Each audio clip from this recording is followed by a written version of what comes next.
партнери, драги пријатели. Добро утро и добродојдовте на Европскиот настан за раскажување и приказни. Сасас Jekhvar Jekh си беше Некогаш и сега.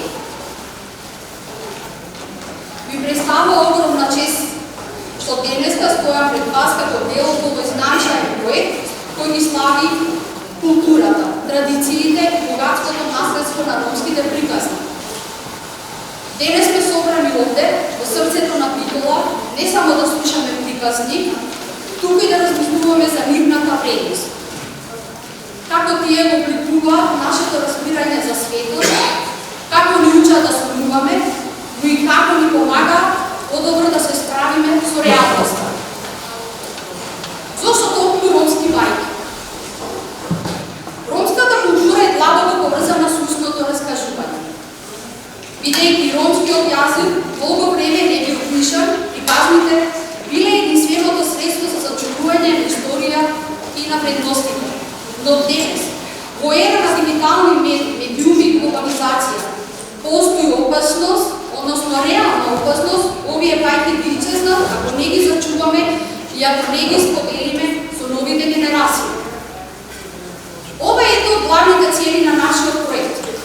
Да им ги вратиме овие приказни на ромските заедници, но да им ги представиме на пошироката јавност како дел од европското културно наследство.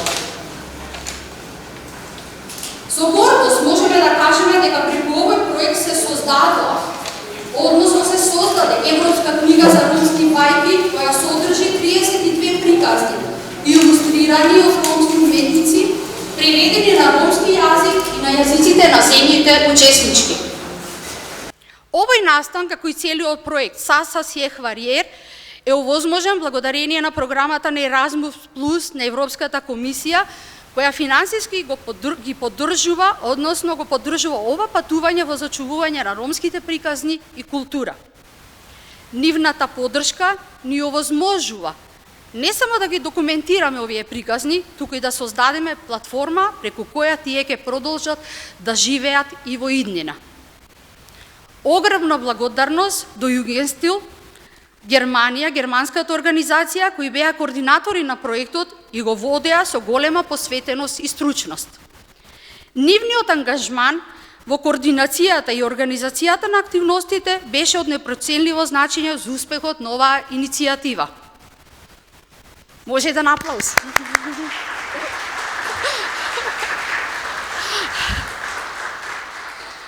Би сакала да им се заблагодарам и на нашите партнери, како што рековме, Германија, Бугарија, Грција, Унгарија, нашата држава, Македонија, Романија, Србија и Турција, кои со својата работа и посветеност помогнаа во собирањето, документирањето и промовирањето на ромските бајки. Вашиот придонес е клучен за оваа приказна.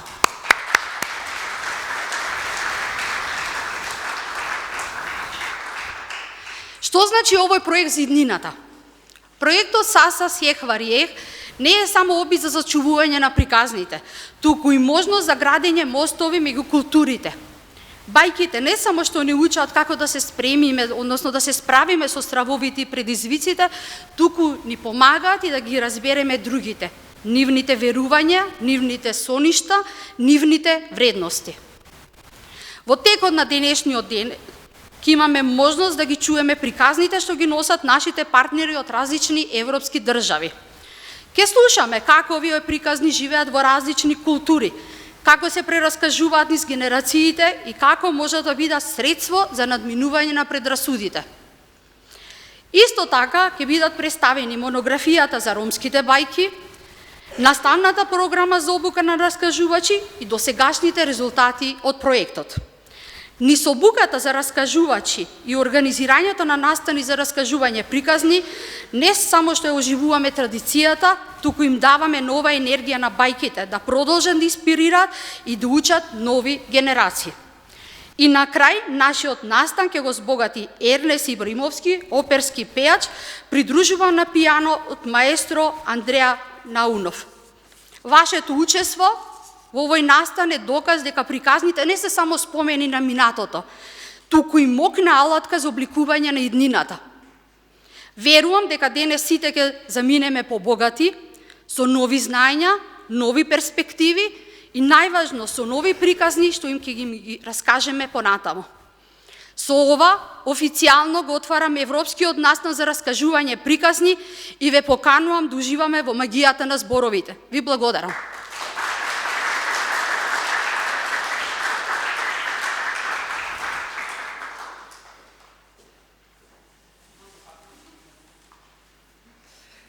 Thank you very much, Fatma. Good morning and a very warm welcome also from my side. My name is Isabel Jahn. I represent one of the German partner organizations in the project, Contacts for Europe. And it is my pleasure today to guide you a little bit through the program. I guess that Fatma already summarized the main features of the project. And today you will get to know everything in detail, what we did the last 2.5 years or even longer. Before I do that, I would like to mention two organizational things. The first one would be the ones of you who might not have yet signed the list of participants can do that in the coffee break. I would like to ask you to do that.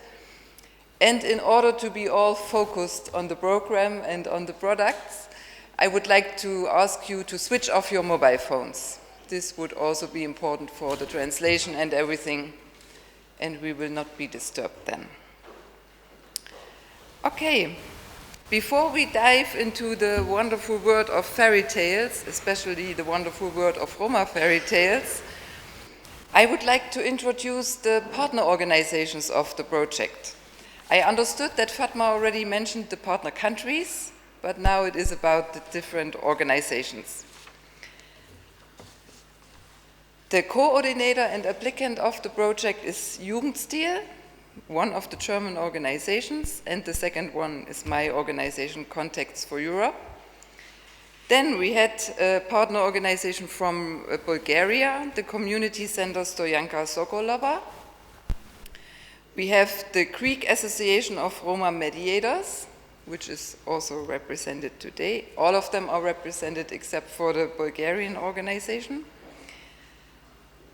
We have the National University Library from Bitola, of course.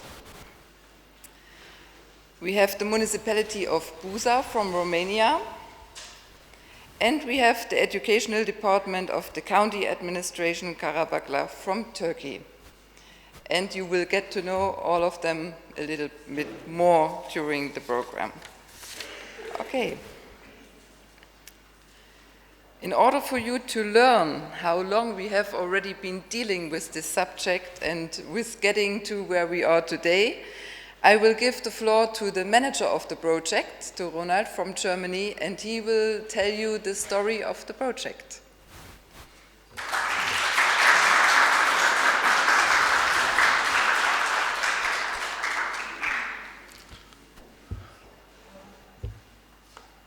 Thank you very much, Fatma, for the warm welcome. Thank you very much, Isabel. Who does not know me yet, my name is Ronald Schönknecht. Forget the family name, you cannot say it.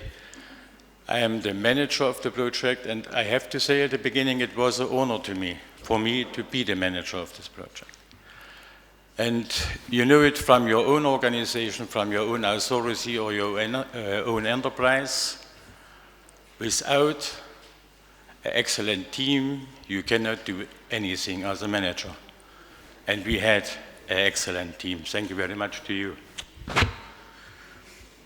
Isabel said already, I will tell you something about the project, more about the history of the project, because, the initial idea for the project was born already 7 years ago.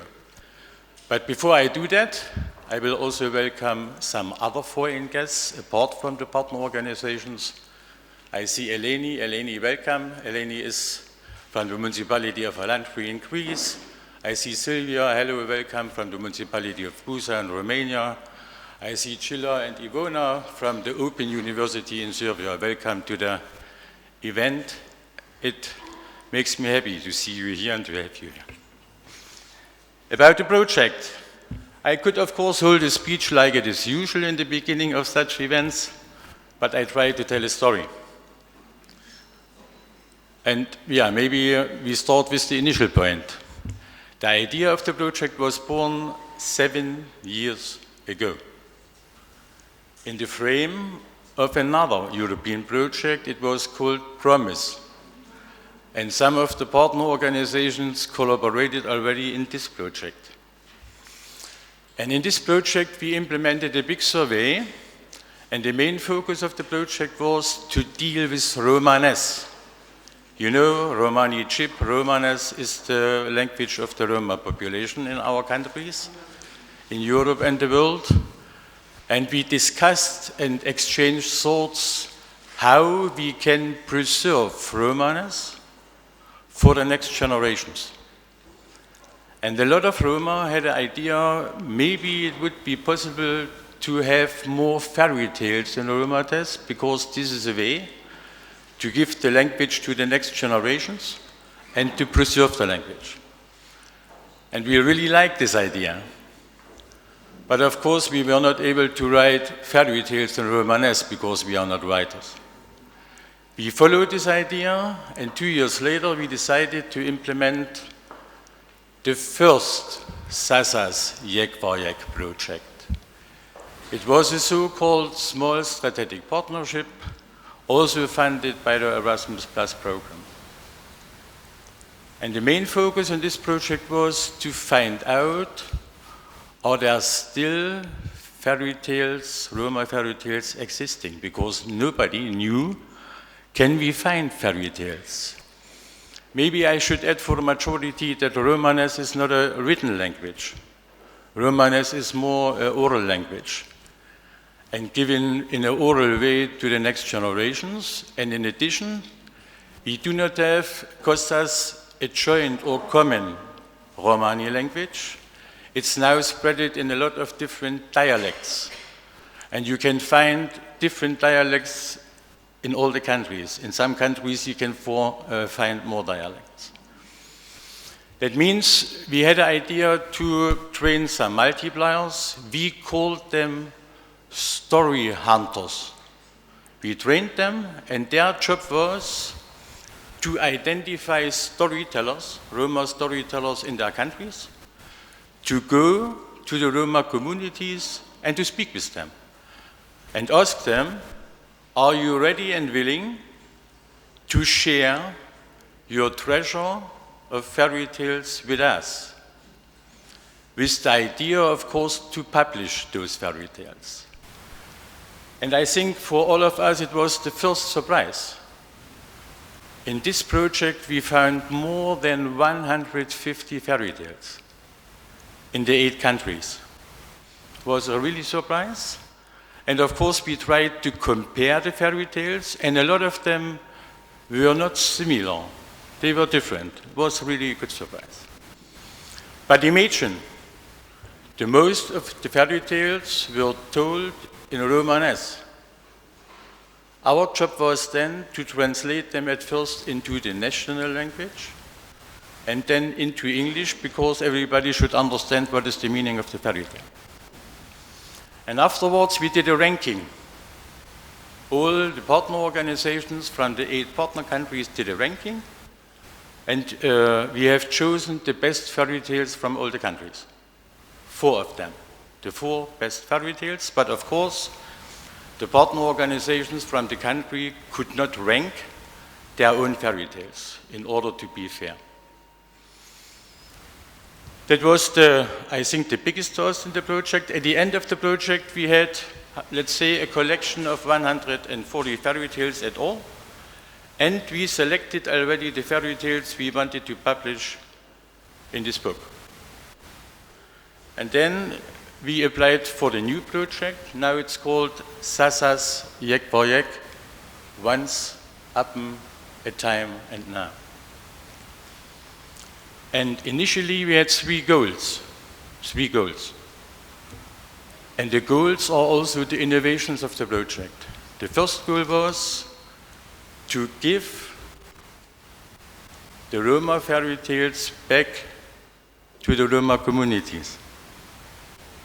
Because you cannot find such a Roma fairy tale book if you go to a library or if you go to a bookstore. That means a lot of Roma do not have their own fairy tales anymore, unfortunately. And of course, we wanted to preserve the Roma fairy tales as a part of the European cultural heritage and to save them for the next generations. And if we are honest, I think all of us, particularly the older generation, we read fairy tales when we were kids. I read a lot of fairy tales, and my parents told me fairy tales. I know fairy tales from Germany, from France, from the Balkan countries, from Russia, from India, but I never read a Roma fairy tale. Now, and this is the first time for a lot of people in Europe, we can also read Roma fairy tales. In order to open the treasure of the Roma fairy tales for the majority, of course, we had to translate them. And this is the second innovation in this book. We have 2 language versions in each country. That means you will find all the fairy tales in your mother tongue and in the most spoken Romanesque dialect of your country. That means together we elaborated almost 16 different language versions. And it was really a big job and a great work. Not enough. We thought it might be good to bring them close to the people who want to read the fairy tales. Not only the kids, also the parents and some other interesting people. And we thought about to have illustrations. So, but the best way to illustrate a Roma fairy tale book is to find a Roma artist to do that. And we find a really, really excellent artist from Greece, Petros, and he did all the illustrations of the book, the cover page, but also the illustrations inside of the book for the different fairy tales. But another idea was also to deal more with the history of Roma fairy tales, how they were born, how they were given from one generation to the next generation, what are old fairy tales, what are modern fairy tales.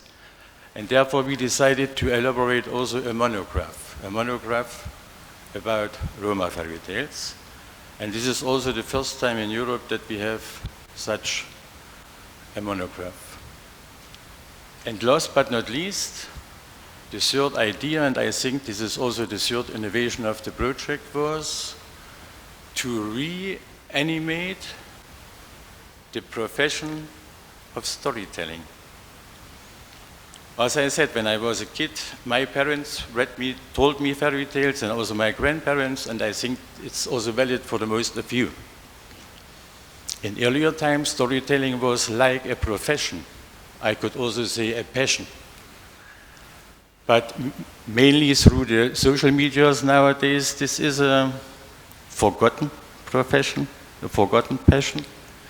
And therefore we decided to elaborate a curriculum and training material for the education of storytellers. We did it together with the University of Szeged in Hungary, and in the frame of the project, we educated already some storytellers. And after they survived the training, they got a certificate from the University of Szeged. What are the challenges? We had a lot of challenges in the project, a lot. Not inside of the partnership, not between the partners, only through the work. The biggest challenge was the translation of the fairy tales. Some of them are more than 100 of years old. And of course, at this point of time, the people used a complete different language. How to bring it now in a modern language that the people can understand it? That was a challenge. Also to change some of the terms, because at this point of time they did also not how can I say, use the political correct terms all the time. And of course, always the translation from Romanes into the national languages, from the national languages into English and back. It was really a long process. And finally, we had to find a publishing house or a printing company who published the book, who print and publish the book. You might think this is not a big thing nowadays because we have a lot of such enterprises in all of our countries. But if you like to publish a book in 8 different versions and in almost 16 language versions, in addition with illustrations, and it should become a high quality, then it's not so easy to find an according enterprise who do that. We found one here in Bitola, Grafo-Brom, and I will come back to this issue a bit later. Yeah, you are right.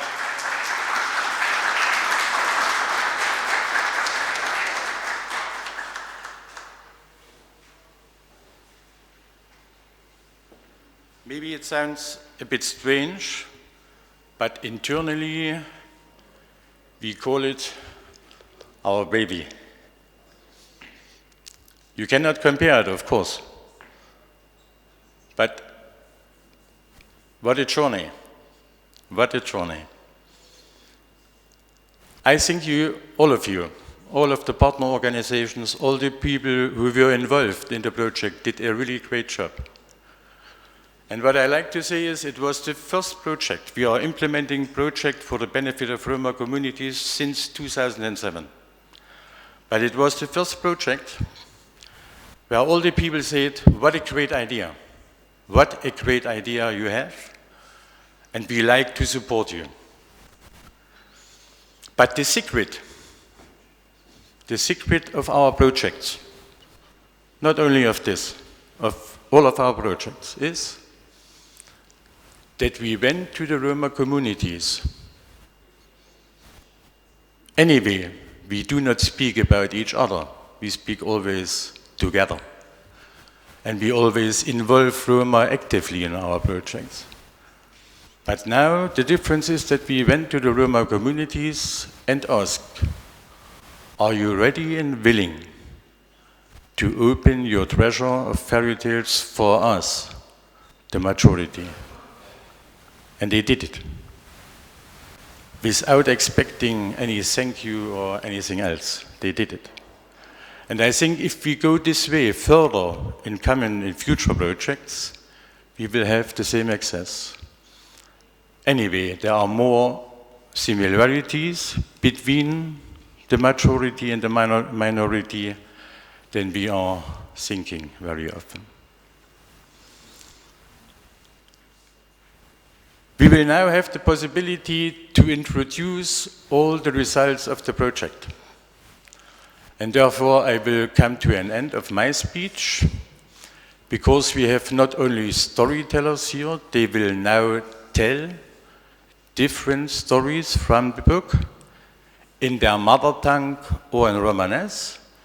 We have also representatives of the partner organizations who will introduce the other project results, like the curriculum, like the monograph, like the training material. Again, I would like to say thank you very much to my team. It was again a pleasure to work with all of you, and I think we achieved not only all the goals, we achieved much more than the goals. We did together a great job. Thank you very much.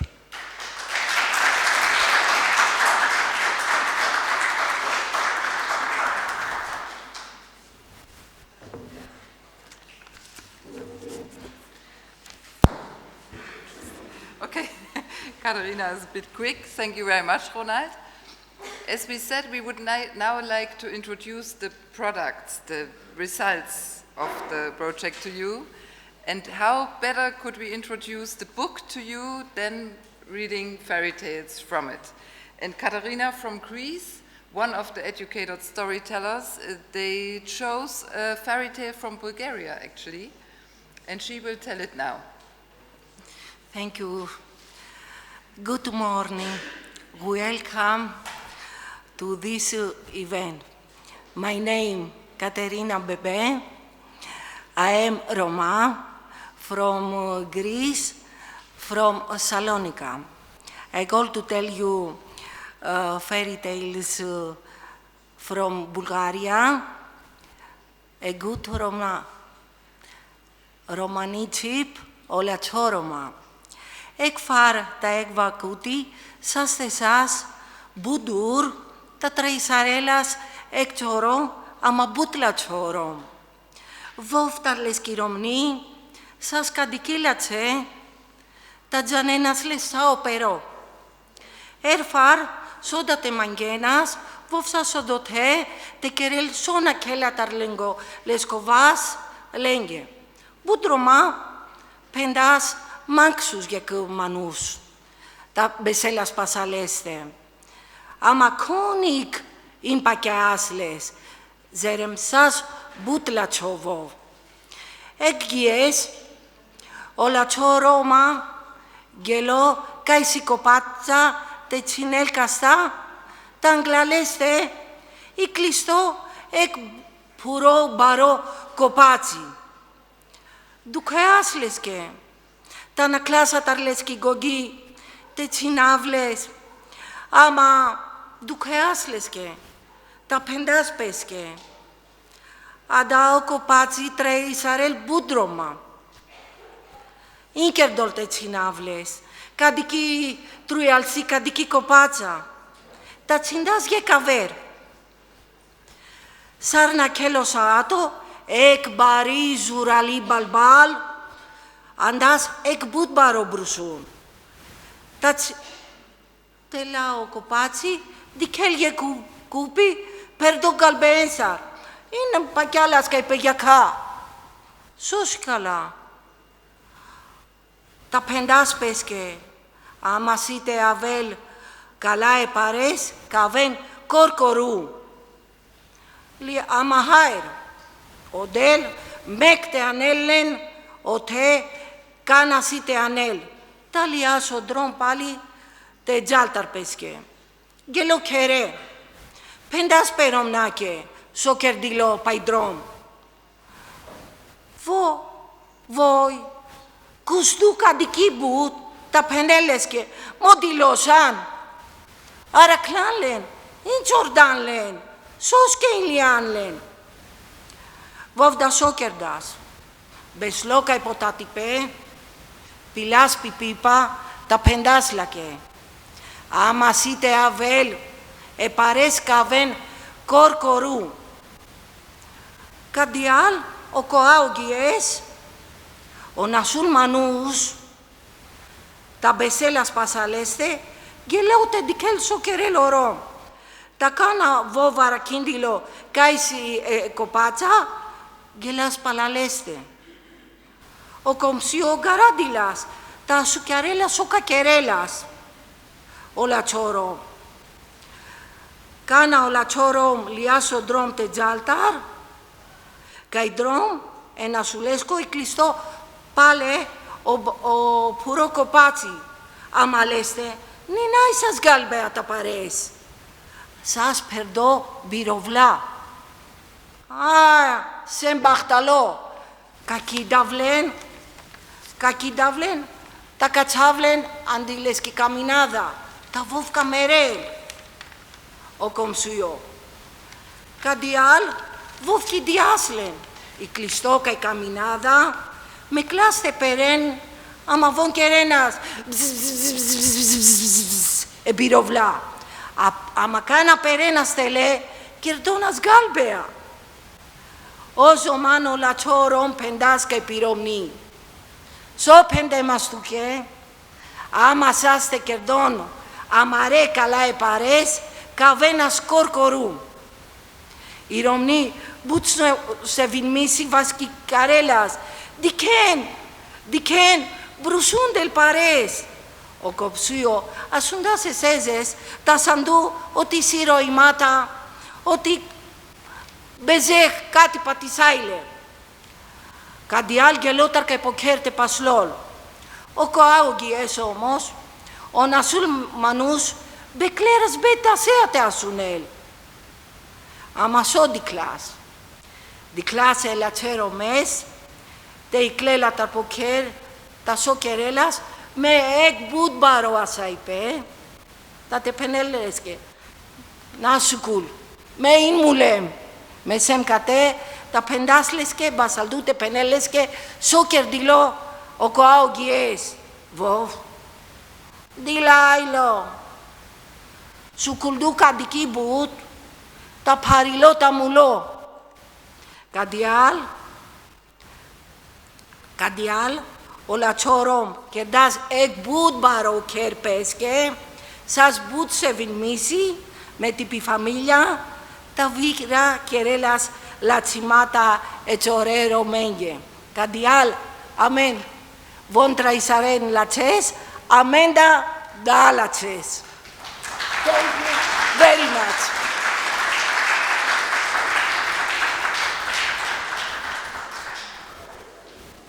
Okay, I think the training got obvious. Now it is the turn of Regina from Hungary, also an educated storyteller, and she will tell us a Roma fairy tale from Hungary.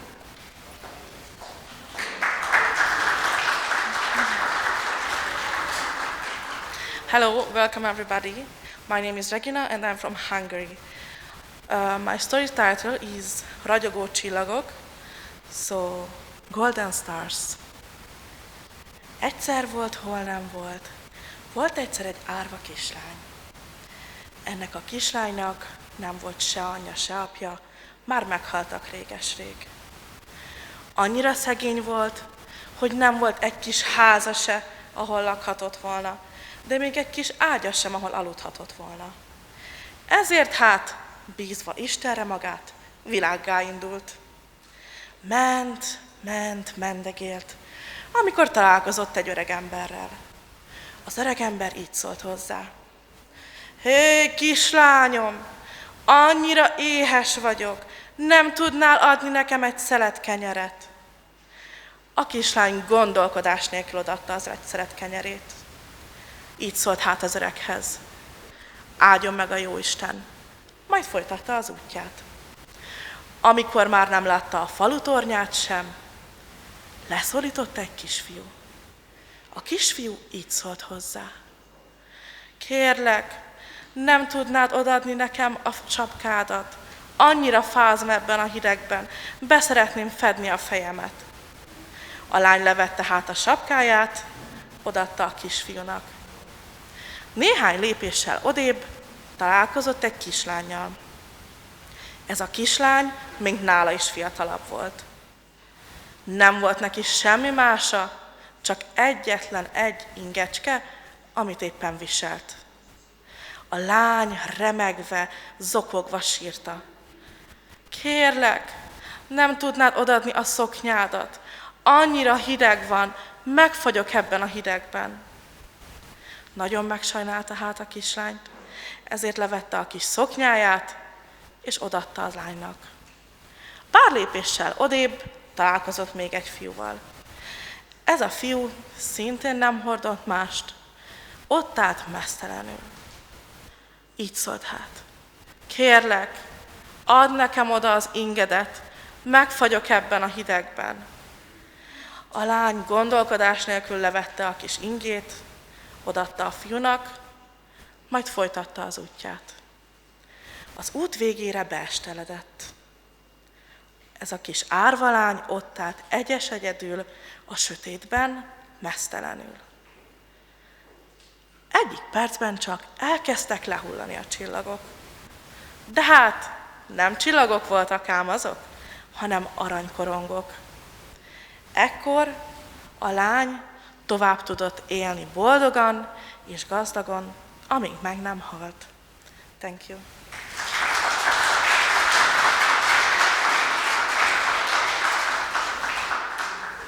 Thank you.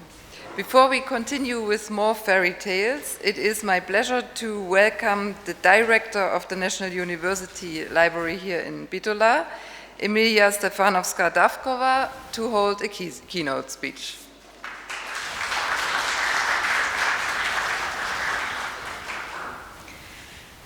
Почитувани гости, почитувани партнери, драги пријатели. Со голема чест и задоволство, денес на овој значаен настан, Европски настан, во рамките на Еразмус плюс програмата, проектот Sasas Jekhvar Jekh си беше некогаш и сега, ви посакувам добре дојде.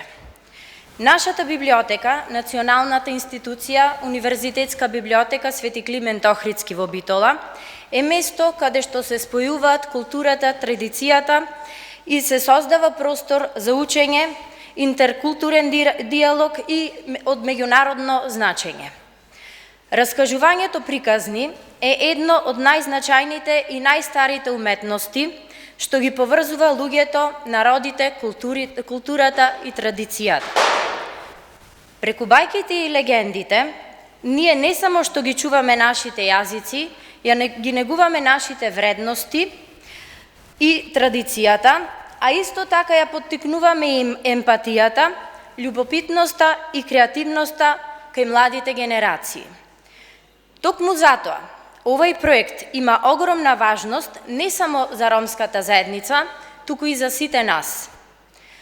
Во рамки на проектот, ние не само што ги оживуваме ромските бајки, туку и создаваме мостови за разбирање меѓу различните култури.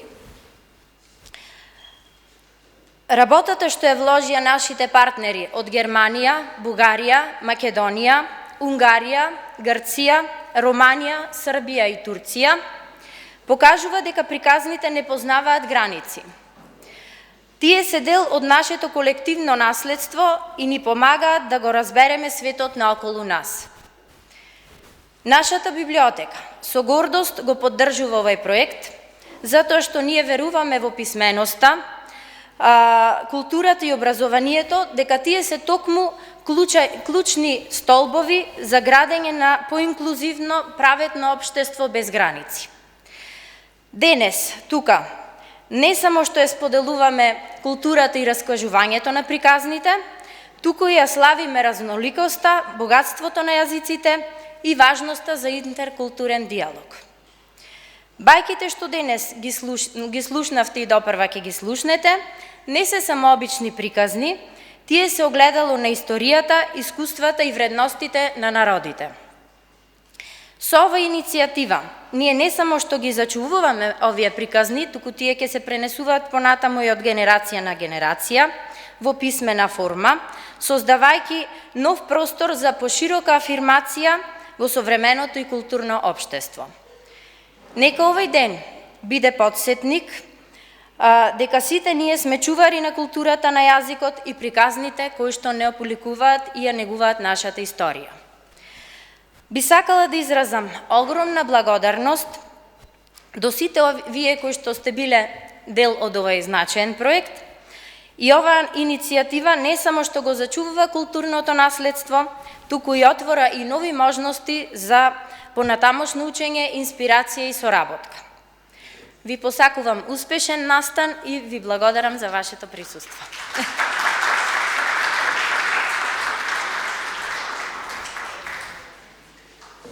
Thank you very much.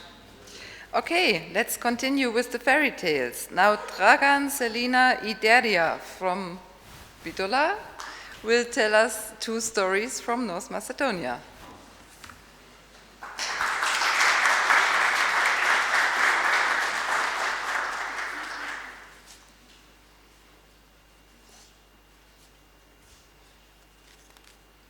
Трите керки. Имало еден човек кој имал само една керка по име Фатима. Од мала чувала маче и куче. Мајката и таткото се грижеле за неја. Ја воспитувале со многу љубов и ја научиле на честност и почит кон другите луѓе. Фатима пораснала во многу убава девојка и на многу момчиња им се допаѓала. Така, во ист ден и во исто време дошле тројца да ја побарат да им биде сна. Таткото и мајката на Фатима ги пречекале гостите. Еднакво и ги поканиле со почит и внимание. Гостите седнале и почнале да разговараат за животот, за работата и децата. По некое време, еден од гостите рекол: "Па, време е да кажам зошто дојдов. Дојдов да ја барам твојата ќерка за жена на мојот син." Таткото веднаш рекол: "Со задоволство ќе ти ја дадам, но како што вториот човек кажал исто." Учтивиот татко не успеал да каже не. "Би ми било драго да ви ја дадам ќерка ми," одговорил тој. Третиот рекол: "И јас дојдов во името Господово да ја барам твојата ќерка за сна." И повторно таткото бил толку среќен што без размислување рекол: "Па со задоволство ќе ти ја дадам." Сите тројца биле добри луѓе, а и нивните синови. Па таткото не можел никому да каже не, но имал само една ќерка. Да би имала две сестри, Гостите станале. Му се заблагодариле на таткото, си честитале, а потоа дошло време невестите да излезат и да им бакнат раце. С каменет таткото стиснал заби. Фатима излегла и две други девојки кои изгледале исто како неја следеле. Секоја бакнувајќи рака на гостинот. Гостинот занемел. Тој одва успеал да изговори неколку зборови, а гостите среќни си заминале дома. Таткото тогаш отишол во собата на Фатима за да ја разјасни работата. Од каде биле тие две други девојки?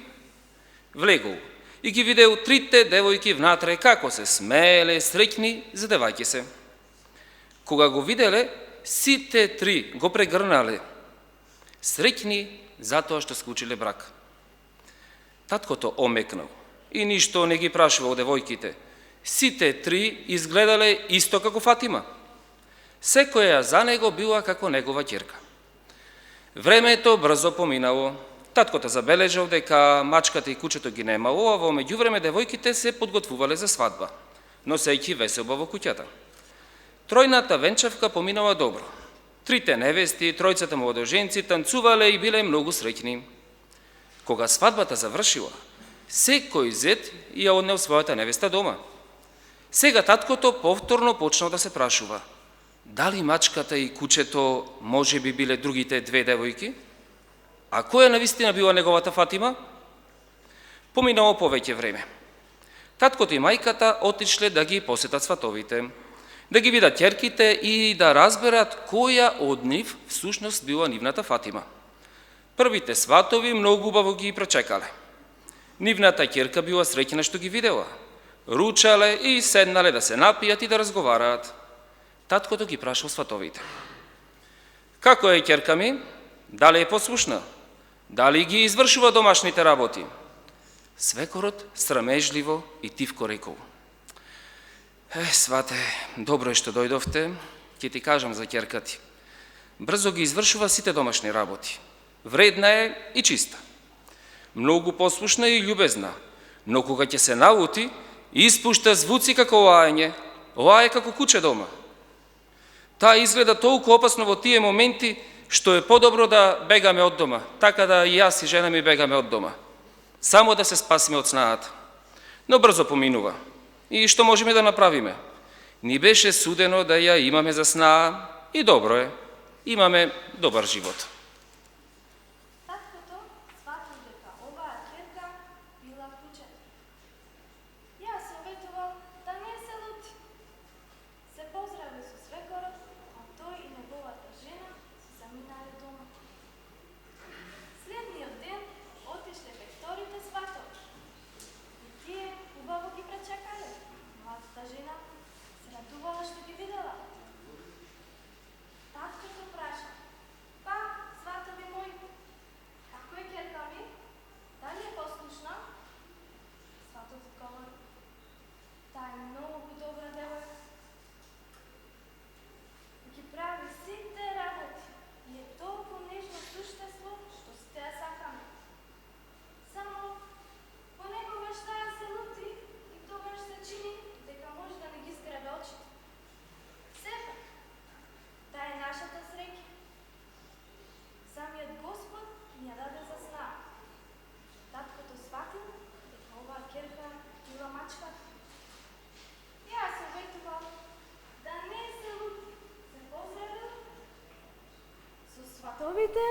па тој и неговата жена си заминале дома.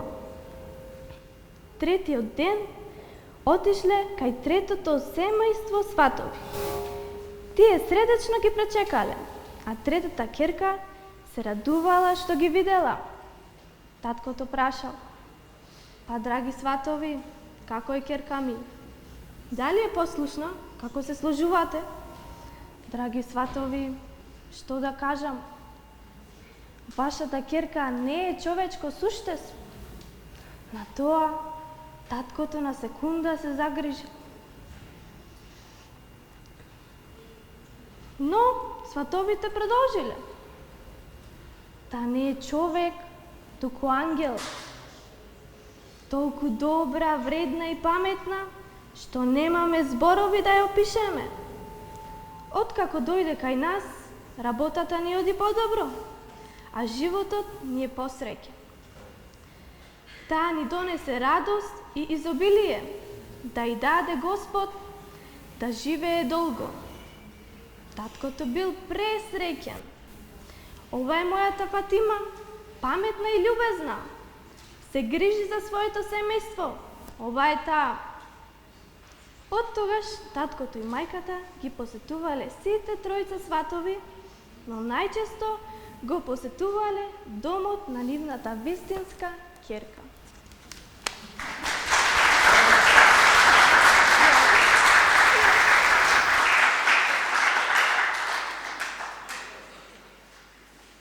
Thank you very much. Now it is my pleasure to welcome Snežana Petrovska from the municipality of Bitola to hold a key speech too.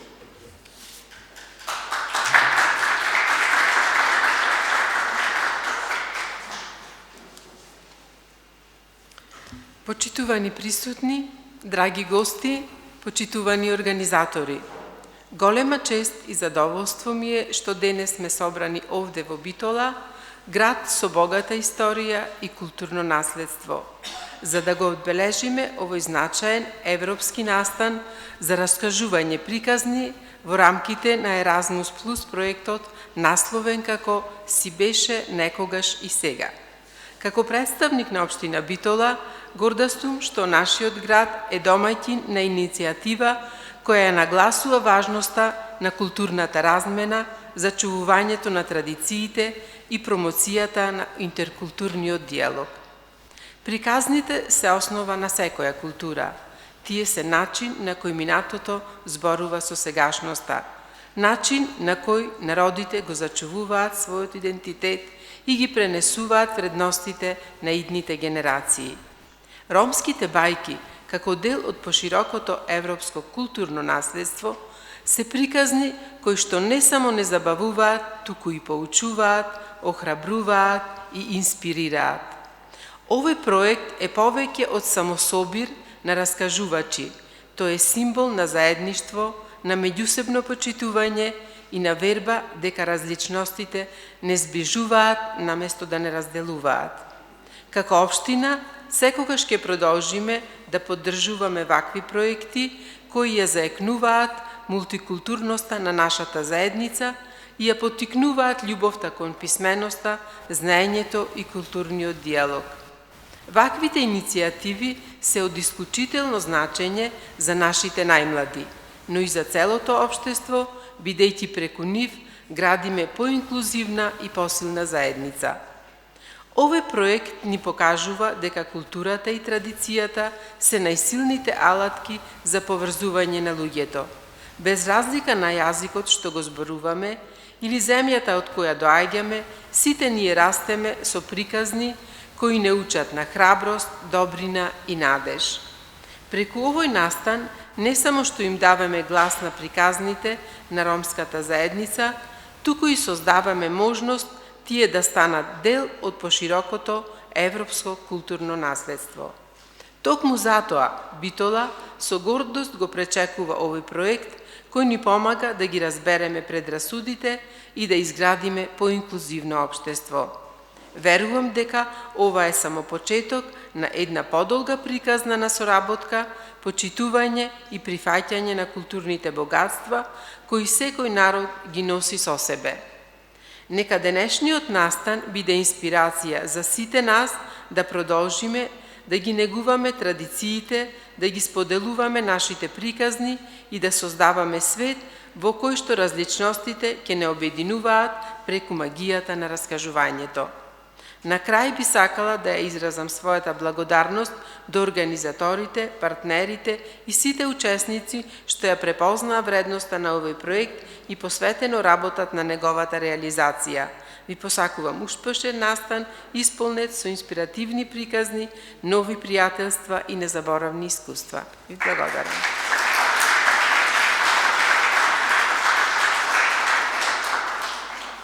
Thank you very much.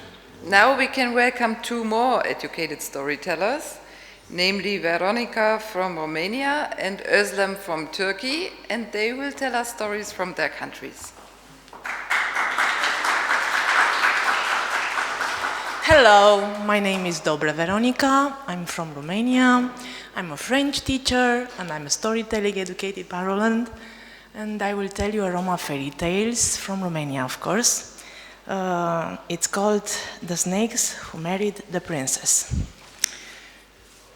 A fost odată un bătrân și o bătrână, sărmani, fără copii.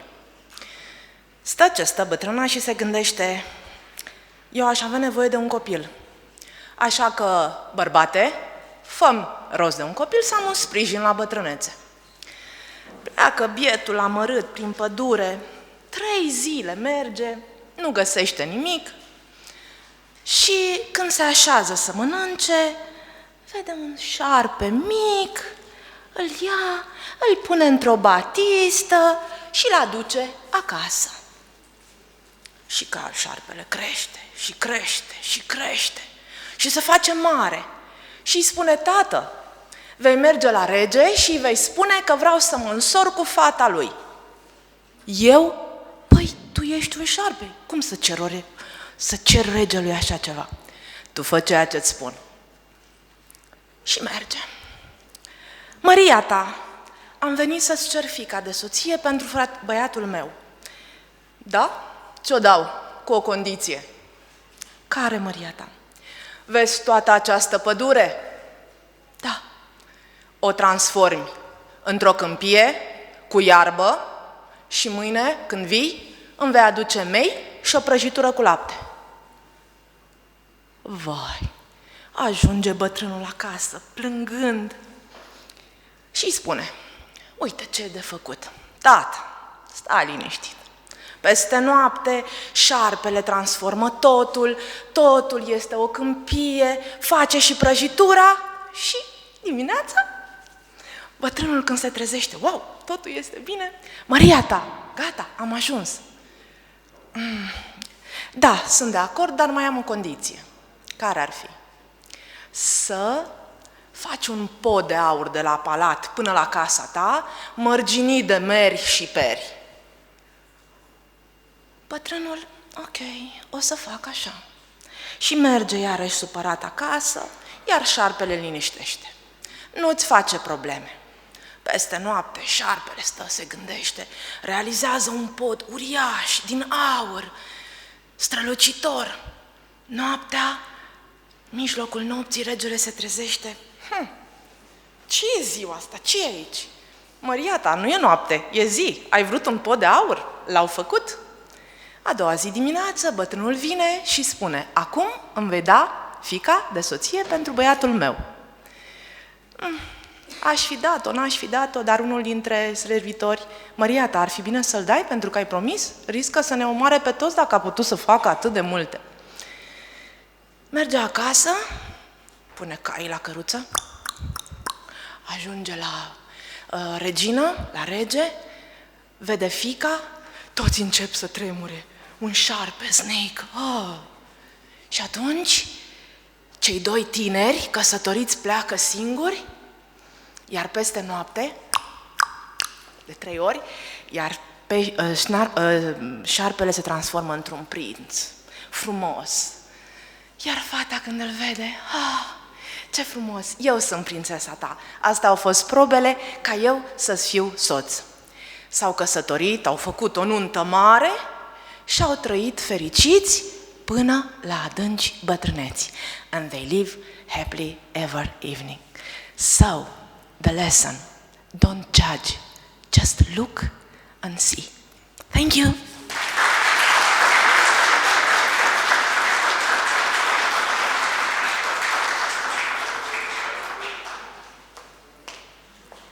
Hello everyone, welcome. I am Özlem from Turkey. I will tell you a story from Turkey, a fairy and a white horse. Yes. Bir varmış, bir yokmuş. Evvel zaman içinde, kalbur zaman içinde, zamanın birinde yaşayan yaşlı bir adam varmış. Bu adamın atı o kadar yaşlanmış ki at pazarına gidip bir gün at almaya karar vermiş. Daha sonra at pazarına gidip bütün atlara bakmış ama istediği atı bulamamış. Bir satıcıya yaklaşmış. Demiş ki, merhabalar, bu pazardaki bütün atlara baktım ama istediğim atı bulamadım. Bütün atlar beyazdı. Ben siyah bir at istiyorum. Kurnaz satıcı biraz düşündükten sonra demiş ki, bana 30 lira ver, 2 gün sonra gel.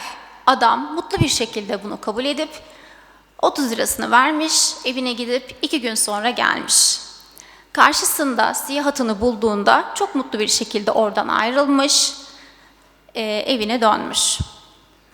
Günler haftalar ayları kovalamış ve yağmur başlamış. Ve bir gün o kadar çok yağmur yağmış ki sabah kalkıp atını kontrol ettiğinde gözlerine inanamamış. Çünkü atı beyaza dönüşmüş. Hemen kandırıldığını anladığı için satıcının yanına gitmiş bir hiddetle. Ve demiş ki, sen beni kandırmışsın. Bu at beyaz, siyah değil. Adam da demiş ki, hayır ben sana siyah at sattım. Ama demiş, ata rengini veren peri kızlarıdır. Muhakkak sen bir peri kızının kalbini kırdın, o da atını siyahtan beyaza çevirdi. Adam birazcık afallamış. Demiş ki, ama merak etme, bunun çözümü bende var. Ben bir peri kızı tanıyorum ve bu peri kızı senin atını tekrar siyaha çevirebilir. Adam da kabul etmiş. Demiş ki, bana 30 lira ver, 2 gün sonra gel. Adam üzgün bir şekilde kabul edip evine gitmiş, 2 gün sonra gelmiş ve atını görememiş. Demiş ki, atım nerede? O da demiş ki, kulaklarına inanamayacaksın, ne oldu? Ben peri kızını buldum, onu ikna ettim, atını tekrar siyaha çevirdi. Fakat denemek için üstüne bindi. O sırada atın kanatları çıktı ve gökyüzüne uçtu ve gitti. İkisi birlikte yok oldu.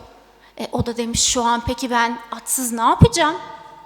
O da demiş ki, kurnaz satıcı, 30 lira ver, beyaz atı al.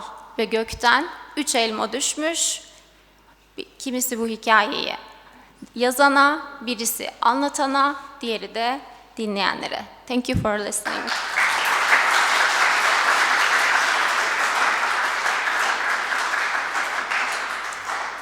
Okay. Thanks to all of you. And now it is my pleasure to read 3 more fairy tales from the countries from which the storytellers were unfortunately not able to come here today. It's from Bulgaria, from Germany, and from Serbia. So I will not read them in Bulgarian and Serbian because I'm not able to do this. I will tell those fairy tales in English. The first one is from Bulgaria and is called Happiness Cannot Be Bought. Many years ago, there was a young couple living on the edge of a village, a strong Roma man and a beautiful Roma woman. They were so poor that they lived in a pit they had dug. All they had was a lame donkey, a wooden cart, and a cracked 3-stringed violin. The 4th string had been torn. The young man was called Saleh, and when he was brought down by grief, he'd play his violin and his lust for life would return. His wife, Laila, gave birth to a baby girl, Rosa. 8 years passed quickly, and after those 8 years, Laila became terribly ill and died. On her deathbed, she made Saleh swear to take good care of Rosa, and he did. From early spring to late autumn, Saleh and Rosa traveled from village to village in their wooden cart, drawn by the donkey, who was still lame and now also old. Saleh played his violin, and Rosa sang for the villagers, who gave them bread, food, and old clothes. They also threw them some coins, and so they survived the winter when they could not travel. Rosa was beautiful and graceful, and she sang the songs with romance and charm. Another 8 years passed. Rosa grew up and became a beautiful young woman. One night, father and daughter stopped in an old forest. It was summer. While the ancient donkey was grazing, Rosa gathered dry wood for a fire. They had some bread, cheese, and onions for dinner. Then they laid down to sleep, stretching out some clothing on the ground. Saleh slept on one side of the fire and Rosa on the other one. God saw them sleep and went down to them. He turned the old donkey into a young white stallion, the cart into a carriage, the old cracked violin into a great new one, and replaced their old rags with new clothes. He left a small bag of coins too. After a few hours it dawned. The sun rose. Saleh and Rosa were still asleep. The stallion gave a loud neigh and woke them up. They could hardly recognize each other in the new finery. They saw the horse, the carriage, and the new violin. It must have been a gift of God, they realized, but it was too strange. God, what did you do to us? We cannot recognize each other, Saleh exclaimed. I want my old violin, the lame donkey, and the wooden cart, Rosa cried. I'm embarrassed to wear these clothes. I want mine back. God, listen to us. God did not hear them, but the devil did. Immediately he appeared. Why are you crying? He asked. We want to be what we were, Saleh said. I will fulfill your wish, but on one condition. You will give me your daughter as my wife, said the devil. No, this will not happen. Let us stay as good-willed. I will not give you Rosa. So they had to be used to be rich. In time, Saleh built a 2-story house. Rosa married the nicest young man in their village. Every Sunday, the young couple and Saleh came to the village square to play and sing. They didn't ask for money anymore. They played and sang for their own pleasure and of the villager. Their lives were long and happy. That is how the story has always been told, and this is how it is still told today.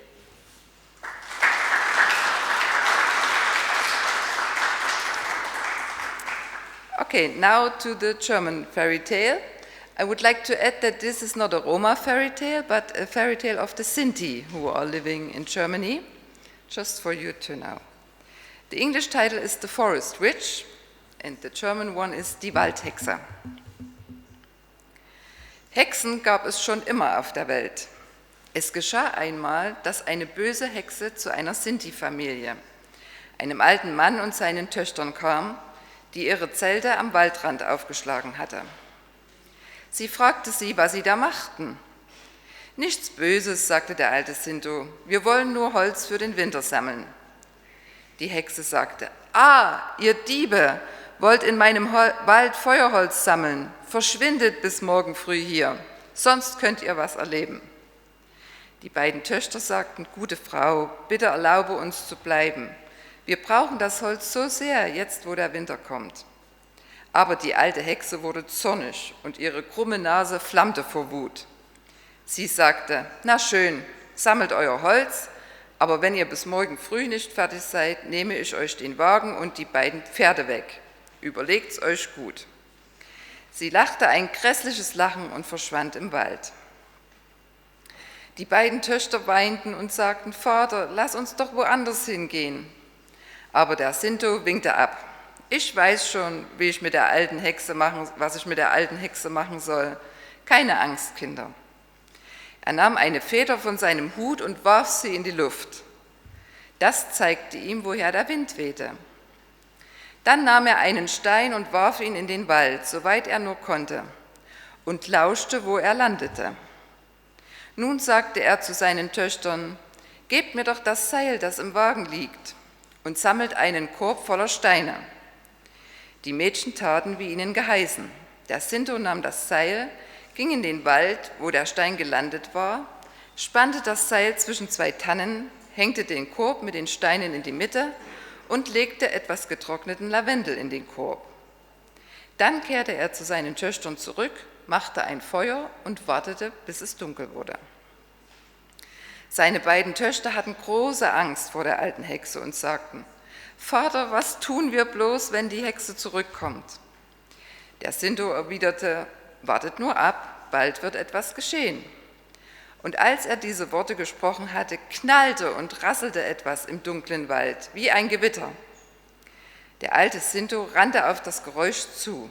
Er hörte ein Stöhnen aus dem Korb.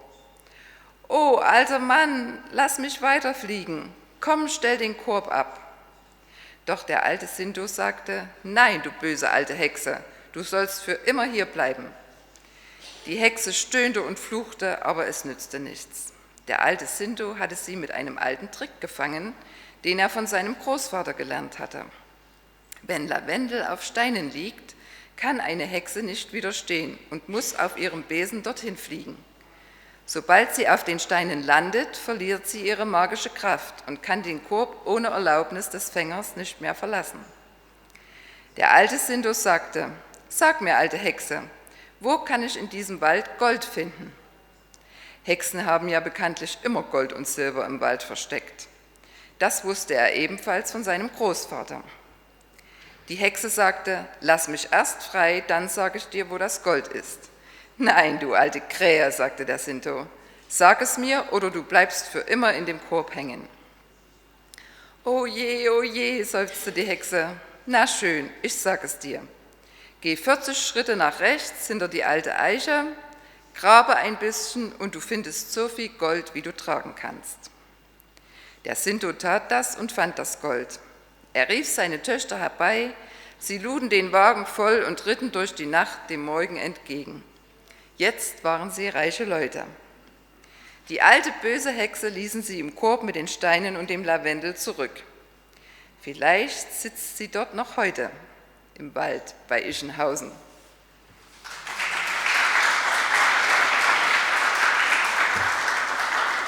Okay, and last but not least, the Serbian fairy tale, which is very short but not less teaching, I would say. It's called The Golden Egg. There once was a poor peasant who one day found a shining yellow egg in the nest of his favorite goose.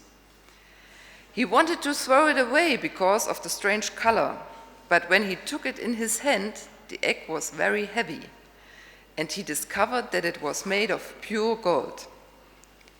He could not believe his luck, but not enough. Every morning he found a new golden egg. He grew very rich. But the richer he was, the greedier he became. Not wanting to wait for eggs day after day, the peasant decided to kill the goose and get all the eggs at once. But when he cut open the goose, there was nothing inside. No more golden eggs and no way to get them. He killed the goose that had laid the golden eggs. As an old man, he was poor again and full of regrets.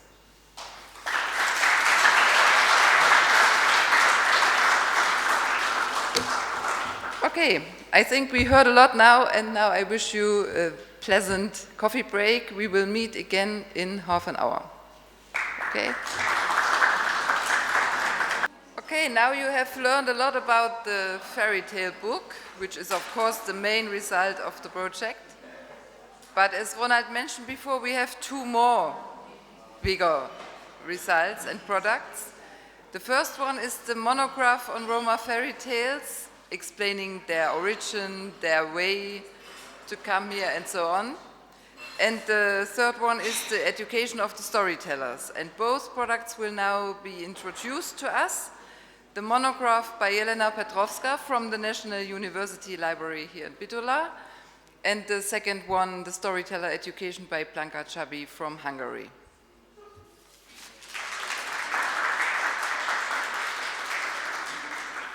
So, hello to everyone from me.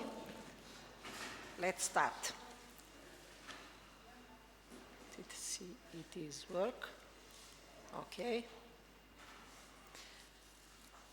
Poet William Stafford had a favorite image. He said that the work of the creativity is to follow the golden thread. Something catches your attention, a feeling, an image, an idea, the events of the moment. The challenge is to pay attention to that subtle urge and follow it gently. We must roll out the golden thread with care or with break, opening ourselves to greater significance in a familiar stories requires a certain tenderness of a spirit. The notation will be fragile at first. We must hold them gently for a time until they deliver their message to us. The effect of what we learn might well last for a lifetime. So, the motivation behind our project Sasas Jekhvar Jekh once upon a time and now is twofold. Firstly, we aim to reintroduce Roma communities to their own fairy tales, to the European fairy tales book, preserving this cultural heritage for future generations. These fairy tales will be enjoyed not only by children, but also by adults, particularly Roma mothers who traditionally bear the responsibility of educating Roma children. This initiative will promote literacy and encourage reflection on the values and cultural aspects of Roma communities, enriching the lives of the families through, of course, storytellings. Secondly, we aspire to make these fairy tales accessible to the broader public as part of the European cultural heritage. It endeavors to serve as a scholarly beacon illuminating the multi-faced aspect of the Roma experience. So, these monographs delves into the profound significance of Roma fairy tales and their pivotal role in Roma cultural and heritage. Our research is based on the belief that Roma fairy tales represent a vital aspect of Roma culture, providing invaluable insight into the complex network of Roma identity and experience. It is, of course, created for everyone, for experts, for students, for storytellers, for everyone. Published as a Creative Commons, during the project, we become aware of the need of this monograph. So we included experts and all those who had the knowledge to make such a great work.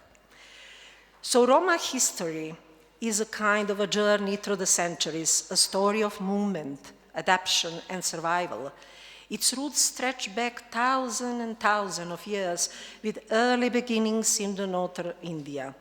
Over centuries, the Roma migrated across the Middle East to Europe and Asia, leaving traces of their unique culture everywhere they went. Their Indian heritage corresponds with the roots in regions like Punjab or the former Indian province of Kabul within the Sudra caste. The first mention of the Roma was recorded in 1100 under the name Atikana, based on the Greek word antizigana, which means not to touch, which was transformed into Anzigian to get the definitive names Gypsy. But of course, nowadays we use the name Roma. Roma people have a vibrant testament of cultural practice, diverse identity, wonderful music, dance, oral storytelling, social dynamics, this is what we understanding the Roma journey. Survival and adaptation, interaction with majority cultures, it is Roma cultures, their origins, migrations, reliance, and also migrations like a waves of a movement and adaptation. Of course, there is a cultural resilience celebrating identity amidst diversity. So, rooted in the historical experience and nomadic lifestyle of the Roma, these fairy tales serve as a mirror reflecting the collective wisdom, the values marked by diversity and adversity. See that picture? That picture is a family gathered around fire to tell the stories, to tell these wonderful stories to their children.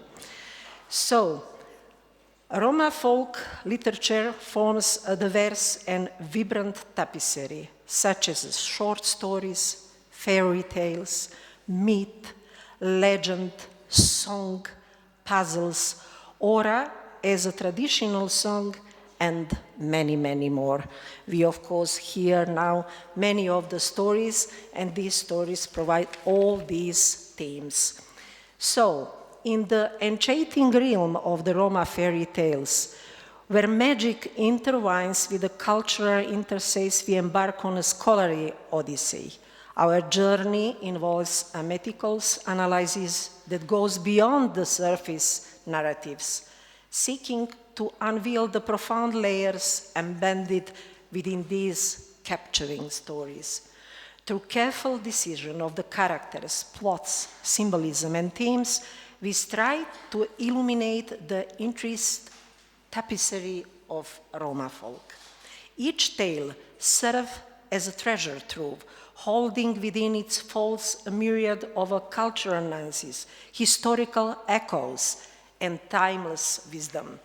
Our analytical lens aims to unravel the threads that compose the narrative fabric, shedding light on the unique storytelling technique, symbolic representation, and moral underpinnings that characterize our Roma fairy tales. So, the transmission from generation to generation serves not only as a testament to the enduring nature of these tales, but also as a vital link connecting the past and the present. As we navigate to the rich tapestry of an insight gathered from the community, scholars, and enthusiasts, we aim to point a vivid portrait of the living, breathtaking entity that is Roma folklore. The analysis goes beyond statistical data, seeking to capture the essence of these tales as a dynamic cultural phenomena that bridge the past and the present, tradition and innovation. Fairy tales play a pivotal role in modeling a child perspective as well as adults.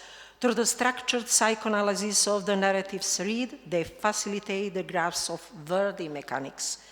It is also crucial to emphasize the significance of developing and training, of course, our storytellers, as well as the importance of the monograph itself in promoting reading and preserving Roma culture and heritage. As we enter into the realm of the criticism and controversy surrounding the Roma fairy tales, our purpose is not to undermine the cultural richness encapsulated with these stories, but to engage in enhanced exploration. Join us on this intellectual journey as we delve in the complex, acknowledging the critics while seeking to unravel the layers that contribute to the ongoing discourse surrounding Roma fairy tales. So, as a conclusion, as we navigate through the myriad application of Roma fairy tales, these explorations seek to spotlight not only the tales themselves, but also the transformative power they wield. Beyond the enchantment of the storytellings, these narratives emerge as potent tools for education, healing culture, understanding, and creative expression. Join us on this journey as we unveil the myriad ways in which Roma fairy tales transcend the borders of the folklore, becoming invaluable resources for the enriching lives and fostering connection across diverse fields and communication. In the very first page of our monograph, there is this. We build our understanding of the emotional world through the myths and the legend of our culture. We are all in a part made of fairy tales.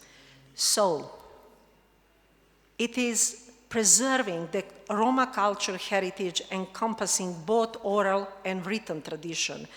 It is essential for safeguarding the richness and diversity of Roma culture. Roma fairy tales, as a vital component of this heritage, encapsulate the collectivism.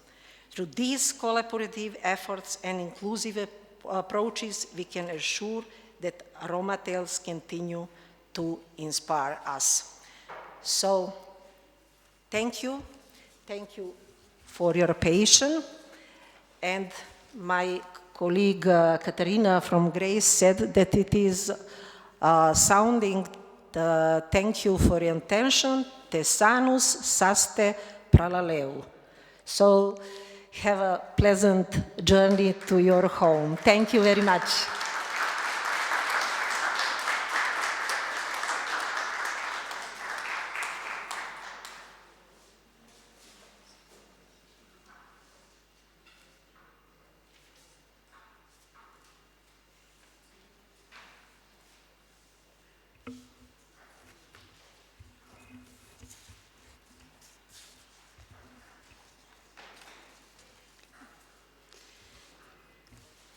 So, hello everyone.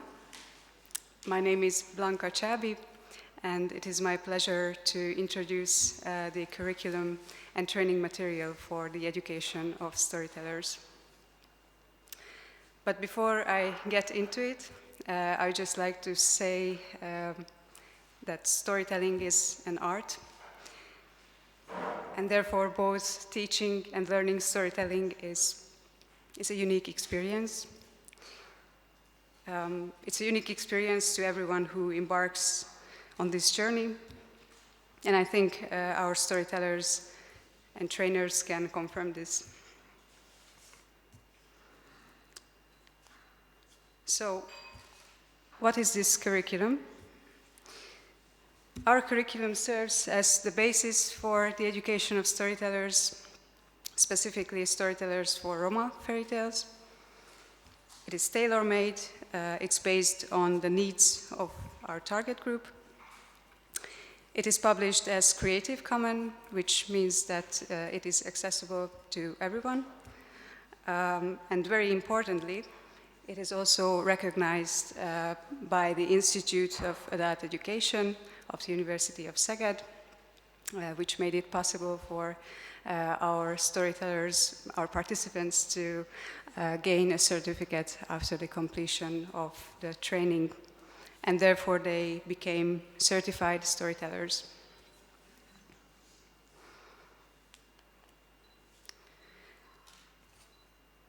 As for the contents of the curriculum, it includes some basic information about the project and the training of storytellers. It also includes the modules of the training, some determined quality standards, as well as the training material. First of all, it includes some preliminary remarks about the project, the idea behind it, and also some basic information about the training. Then we can gain information about the target group, the definition of storyteller for Roma fairy tales, as well as the different criteria that our participants should fulfill, such as coming from the Roma community or being familiar with Roma, with their culture, having communication skills, but also being ready to cooperate with institutions or authorities.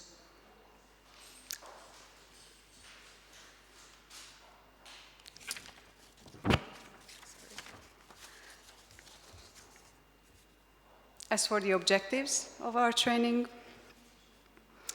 on the one hand, our aim is to enable participants to tell Roma fairy tales in a suitable way, suitable for both children or adults. On the other hand, our aim is to prepare our participants to be able to both plan as well as implement storytelling events. And finally, we also included some applied methods that are used during the training. Okay, as for the modules, so in the second part of our curriculum, we can read about the modules. We can find them here, starting with a brief presentation of the course plan, as well as an introductory part about the project and the meaning of storyteller for Roma fairy tales. And then we can get more into the specific fields, such as the history and culture of Roma in Europe, the function and kinds of fairy tales, as well as the similarities and differences between fairy tales. In Module 5, participants can learn about Roma fairy tales, as well as the creation of the first European Roma fairy tale book, followed by the art of storytelling, with both theoretic and practical parts. And finally, in Module 7, participants can learn about the planning, organizing, implementing, and finally evaluating storytelling events. Okay, so for each module, we have tables containing the learning objectives with regards to the knowledge, skills, and attitude that our participants can gain. And also, within each module, lesson plans are also included, giving detailed information about the single training units, on how long they should last, what topics are included, as well as the needed training material.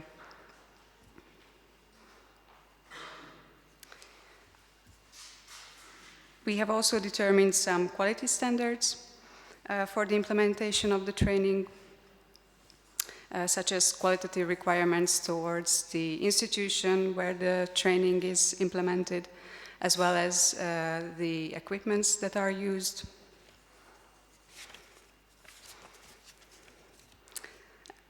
We have also determined qualitative requirements towards the education of storytellers, concerning the group size, the duration of the training, or the contents of the training. For example, it has to be 50% theory and 50% practice.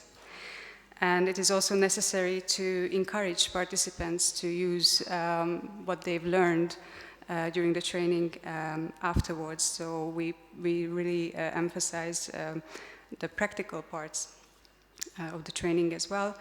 And also the questioning of the participants, so that we can use the results of the evaluation for further improvements. We have also determined some qualitative requirements towards the staff, so towards the trainers, what we have to consider when selecting trainers. For example, besides the more professional skills, it is also important that the trainer has social and intercultural competencies as well.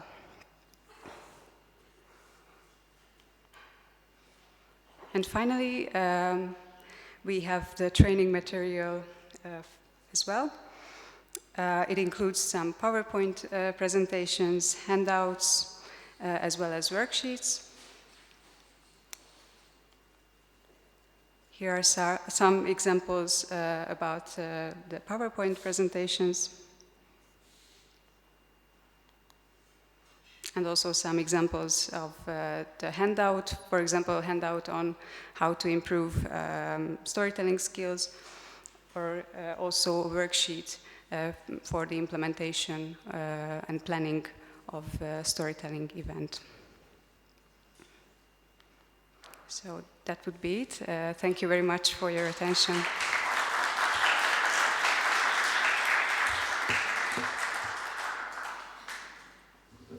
Thank you very much, Blanka and Jelena. So as Blanka said, now in the training, the storytellers did not only learn how to tell a story practically, but they also learned how to organize and implement and evaluate so-called storytelling events where they present the fairy tales. And already during the project, they did that in practice. That was our test phase. And we can say that we are proud that we have already reached more than 4,000 people in this test phase, in those storytelling events, organized and implemented by the storytellers. And to get a little insight in those events, we will now have short presentations about those events in the different partner countries. And we will start with Lia from Greece, then again Blanka from Hungary, Anka and Silvia from Romania, Ursh from Turkey, and Victoria from North Macedonia. Yeah.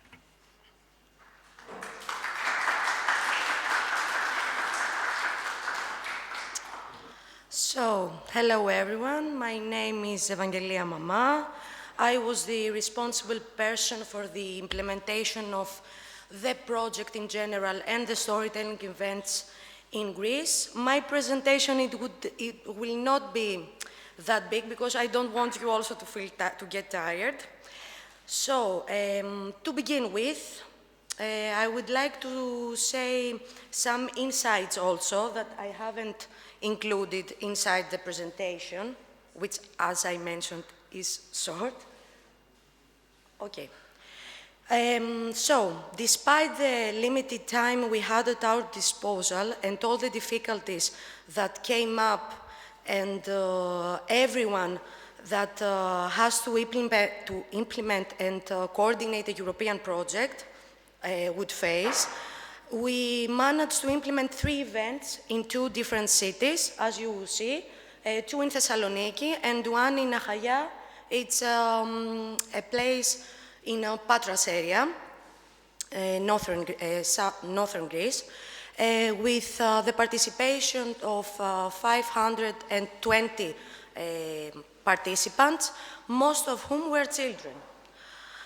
We would like, at that point, we would like to emphasize that the success of the action mostly applies not only to the specialized, educated storytellers that we had, but also to the multipliers, the network of the Greek Roma Mediators Union, and of course, to the viable contribution and support that the educational units provide us.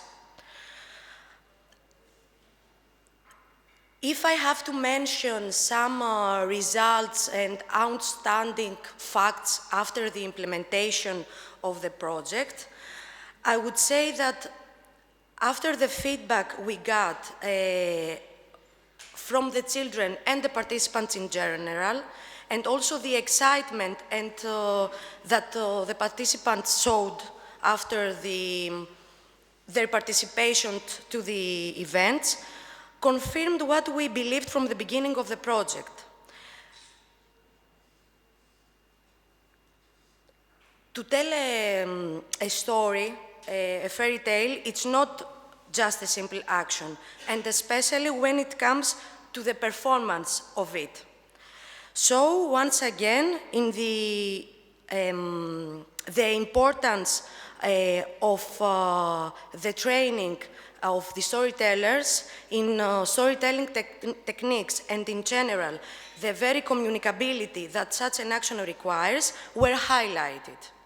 If I have to mention 2 outstanding facts that happened after the implementation of the 2 different areas, firstly would be the Sageikas event in the context the event that took place in the context of an anti-racist action and the staging of a theatrical performance with the participation of the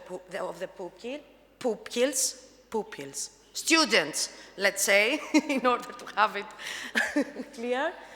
You see one photo of that action.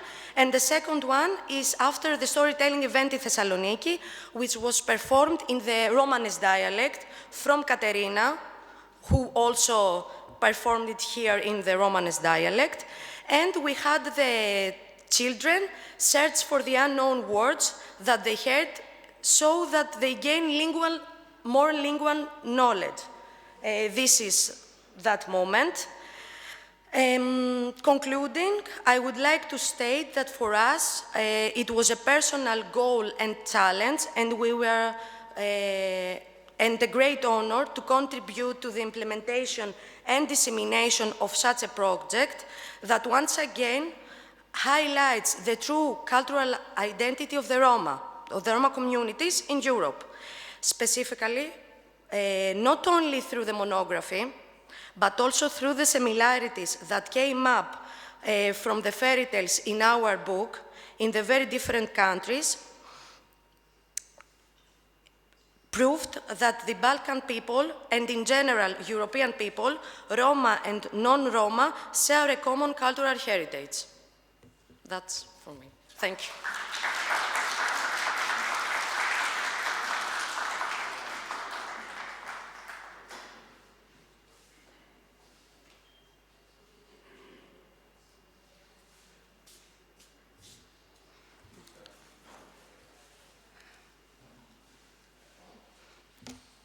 Hello again. So it's my pleasure to introduce you the implemented storytelling events in Hungary. I will start with briefly presenting where we implemented the events. Then I will show you a statistical assessment about the results, highlighting some outstanding results, and then I will conclude with a presentation of one storytelling event. So first of all, we implemented 10 storytelling events on 4 different locations, mainly in the southern part of Hungary. We implemented 7 storytelling events in Jánoshalma, it's a smaller town. We also implemented 1 event in Pécs, 1 event in Kotymár, and also 1 event in Kunfehértó. As for the venues, we chose kindergartens, primary schools, but also community centers, as well as children's home and cultural house as well.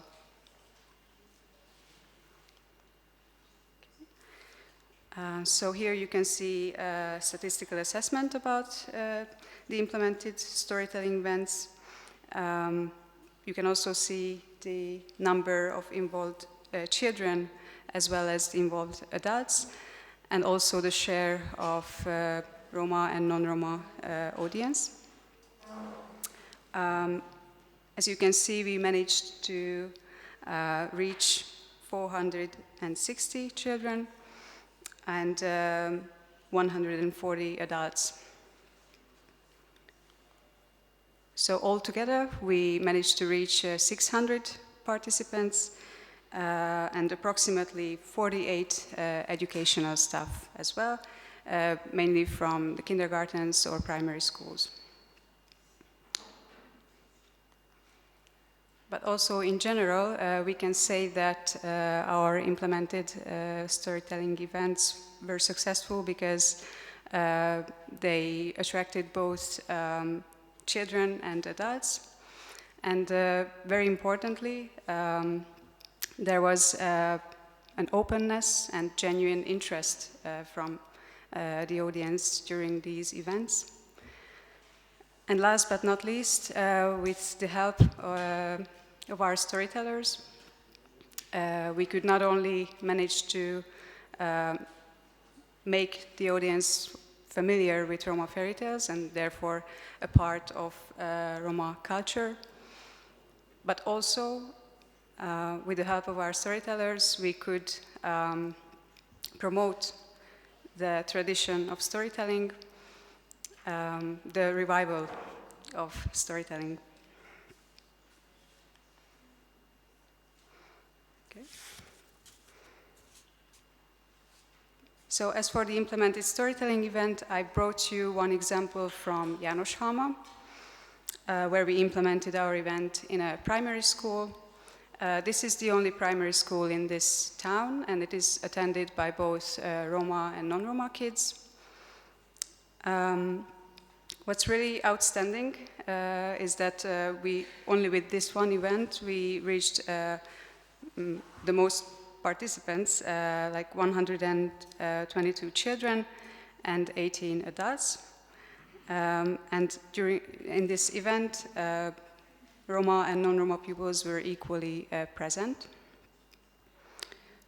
Also, what is really special about this event is that Romani dance was also included. And the audience was also invited to join, which they did.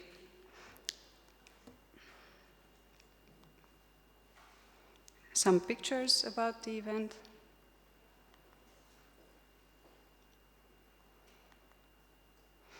But I also wanted to bring some other pictures as well from the other events. And what I think is very nice, and you can also see, in some cases, the children themselves wanted to join in the stories, and they participated in the stories, played characters, and they also made their own costumes.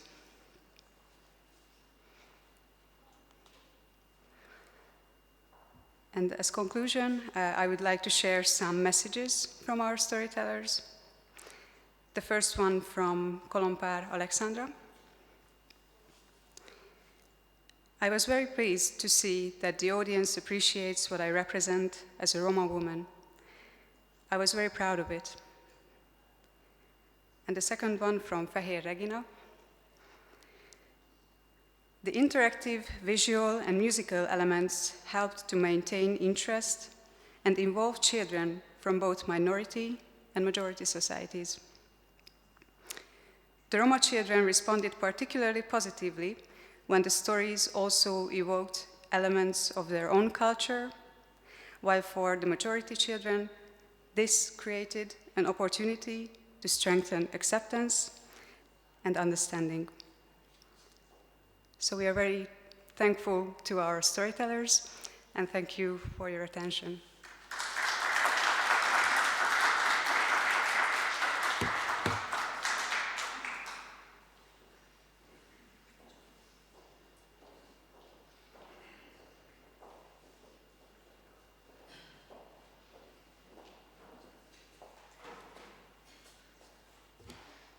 Hello, everybody. We are Anca and Silvia from Romania. We are actually very happy to be here for the first time for both of us, I think, here in Macedonia. So thank you for welcoming us here. This project was actually extremely, extremely important for us. It was like a breakthrough and actually a way to start a discussion in the city because do you know, I don't know if you know why we are both here, because it was also an opportunity for the municipality of Buzău, the institution that I represent, to join forces with other institutions in the city in order to develop new programs.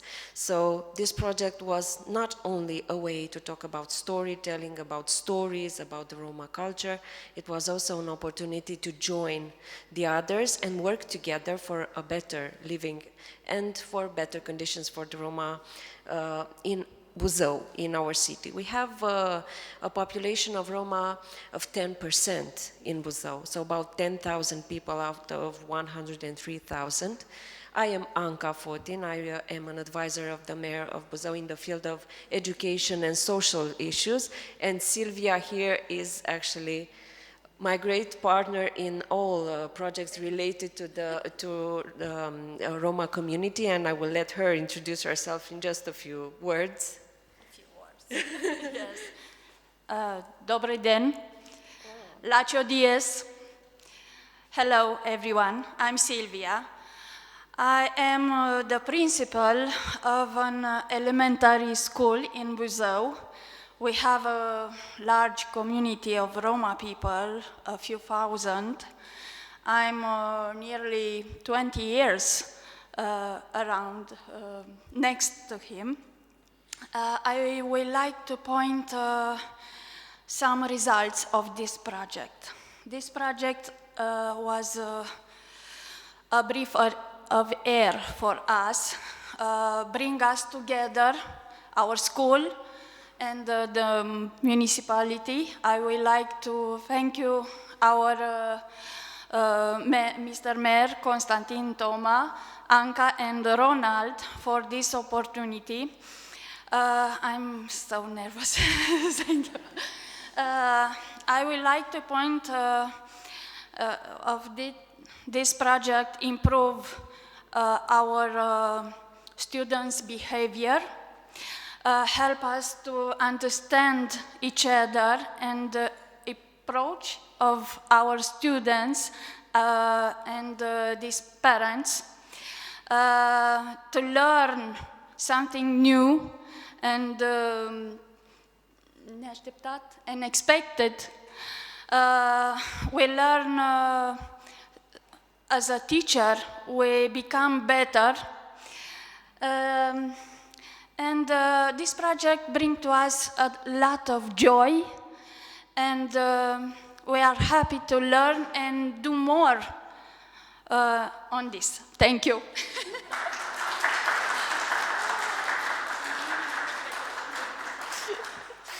Okay, so we will show you some of our activities. They were actually very well received. This was the largest activity that we organized together, and we are very happy to tell you that each institution in our city was represented here. So the municipality, the prefecture being the local government, the departmental council, schools, the school inspectorate, and of course parents and students from the elementary school Cogălnicianu, our partner, local partner in this project. It was a very, very joyful activity. The hall was full, and the activity itself that I found extremely entertaining was actually an improv activity, and this type of activity was actually the focus of another one you will see, but they really do work. So they really wanted to participate and get in the, let's say, in the story, the students I mean. I will let Silvia talk about another one. These are photos from the activity itself. There you have the improv. The students were called from the audience, and they performed the story The Dwarf and the Old Lady. That is the story that was the subject of the improv. Butterflies. This is my favorite one, actually. This very candid activity took place in a classroom of our school, Mihail Cogălnicianu. For us, the Hungarian story, The Butterflies, is a symbol of this project. And it's opened up discussion about discrimination, accepting difference, being open to the others. This activity was attended by 35 young students, teachers, and local authority. This is or one thing that's very important for us, and our philosophy when it comes to European projects is the fact that a project in itself is just the beginning for something bigger. So this story, The Butterflies, is more like, you know, our fanion, our flag, when it comes to transporting this project to other schools in the future, because as I told you, it's already the beginning. Also, the municipality will invest in reading spaces in the schools that have Roma students. In the school Kogalničanu, actually, we have a population of Roma students of over 95%. On Minority Day, there was another opportunity to meet and have, of course, an activity. It was actually very interesting to see how stories can also be transformed into puppet shows, because we also had that version of the representation of a story. It was done by students. So there are different means by which we could somehow transmit all these stories to the young people. During Minority Day, we noticed a thing that's actually very important, the fact that less and less Roma students know Roma language, know Romanes. So it was very important for the local authorities to realize what the situation was, because, for example, for the preparation of the parallel reading of a story in Romanian and in Romanes, it was very difficult to find students in another elementary school in Buzău, also with over 90% Roma students who could speak Romanes. So it is very important to also to become aware of different things that don't work and that can be improved. Okay. World of Stories, you want me to? Okay. This was actually the last activity done in the kindergarten. The elementary school, Mihail Kogalničanu, also has 2 kindergartens that are the structures of this school. It was very interesting because the students or the storytellers that were trained in Hungary could somehow use everything that they learned there, and it was also done, and it showed the importance of the background that we set in the space. So this time it was an activity that also put an emphasis on how we decorate the room for storytelling events. And this one was actually also a good one that started a collaboration with a loved actor that we will continue to collaborate with in storytelling events. That is because he brought a new thing to the storytelling activities by, of course, different techniques that only professional actors can bring to the table. It was a very important thing to create a network of support around the school. It is actually one thing that we intend to do and further increase this network of resources and resource people for the school. And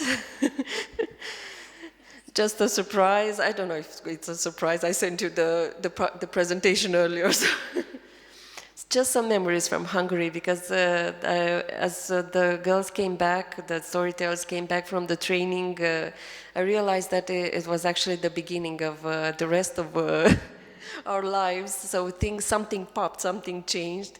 So I would like to share with you some photos from that training that I unfortunately wasn't able to attend. So it was also for me a great thing to see. So. Thank you so much for everything, for this project.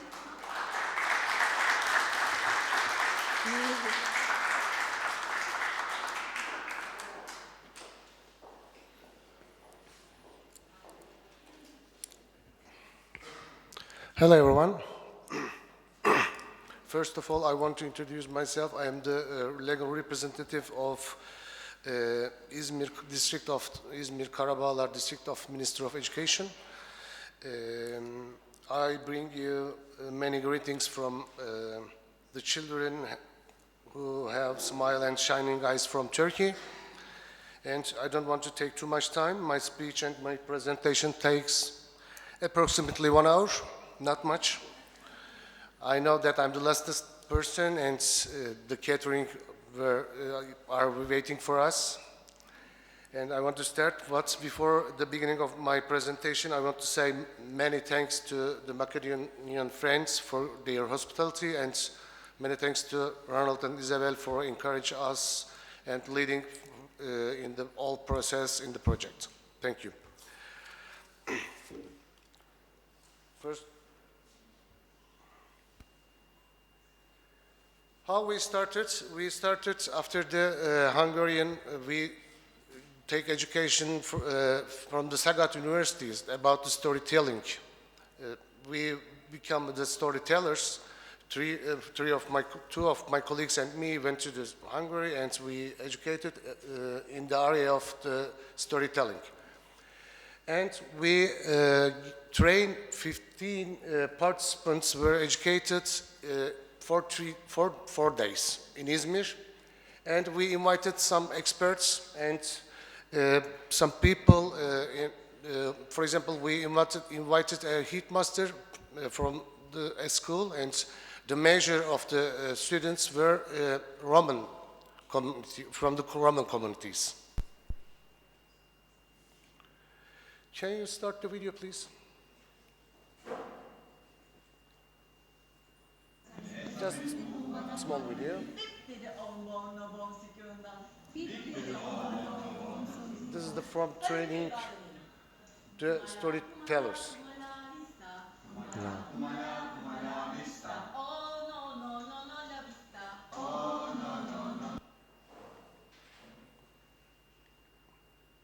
And it was so honored for us. Ronald came to this storytelling trainers, and he gave the certificates to the participants. Not all of them, because not all of the participants can pass the exams.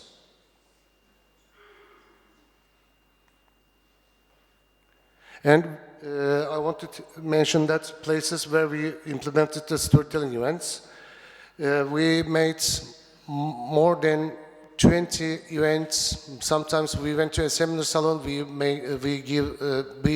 tell the stories 2 sessions. This is the name of the schools and the places. And we sent the books to other countries, to Ankara, Zonguldak, Diyarbakir, and this is the name of the cities. We sent the books, and we implemented the storytelling events in the other cities. And totally, we reached 136 adult and 983 students. This is my team. I am really proud of them. They really worked too much, and it was a really unique experience for us. And this is really so important for the Roman community, because it is the first time they have a written material in the area of the storytelling.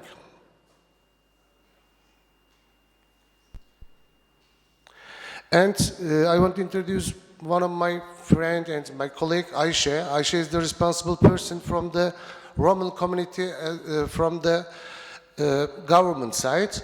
Maybe Ayşe, could you please stand up, and maybe they can see us?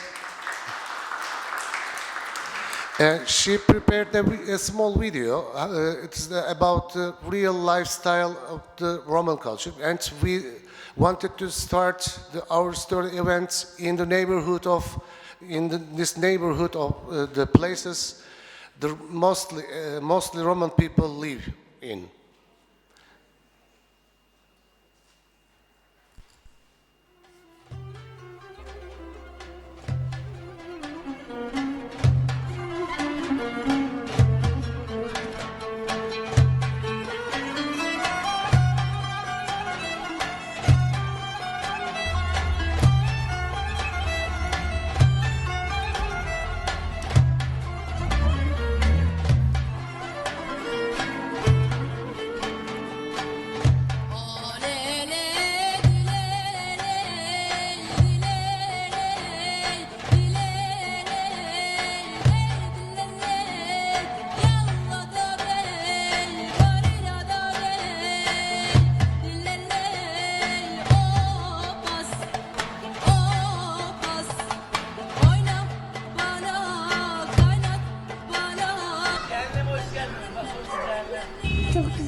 desem dedi. Soy gelmedi, kas olmalı. Beşer foto döker Hasan. Ne var ne yok?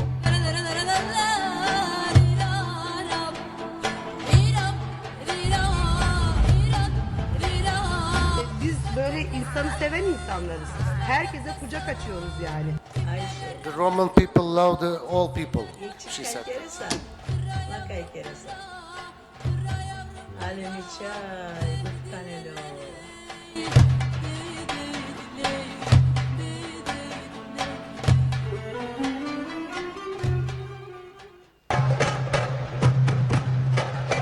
is a project.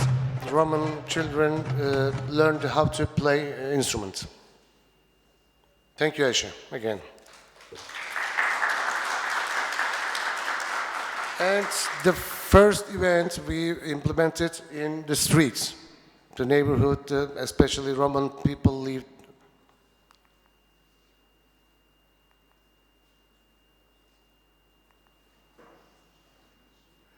And the man in the middle is the activist, Roman activist. He's really famous. He lives in Poland, and we invited him, our event.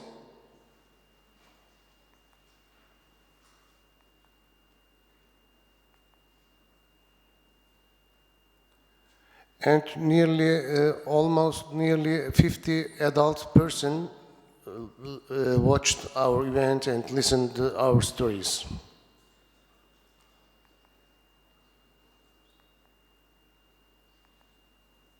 And we distributed half of the total amount, 1,000, in this event, because this is really important that the family of the Roman children has the Roman story books.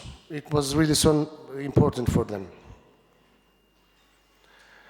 And we reached sometimes the huge number of the people, but sometimes we reached just few number of the students or adults or audience.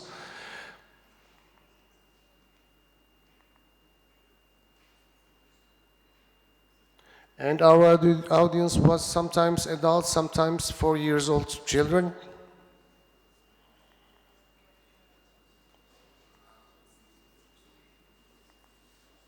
For example, this photograph from Ankara, the central city of Izmir, capital city of Izmir, in Turkey.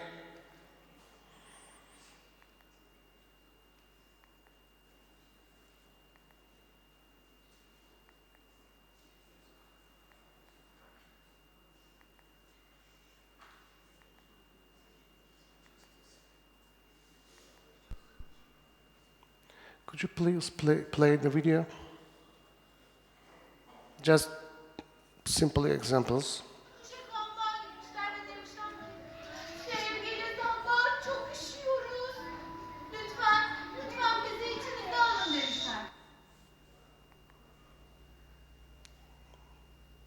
Play, please.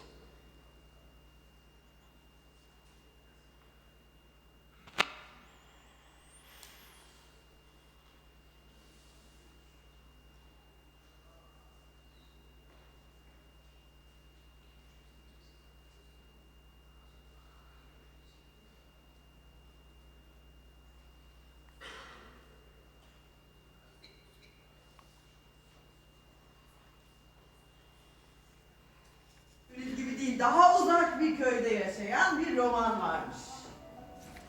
Bu roman inanılmaz çalışkan bir adammış. Bir gün sabahleyin uyanmış, atını arabasına, tahta arabasına bağlamış ve şehre doğru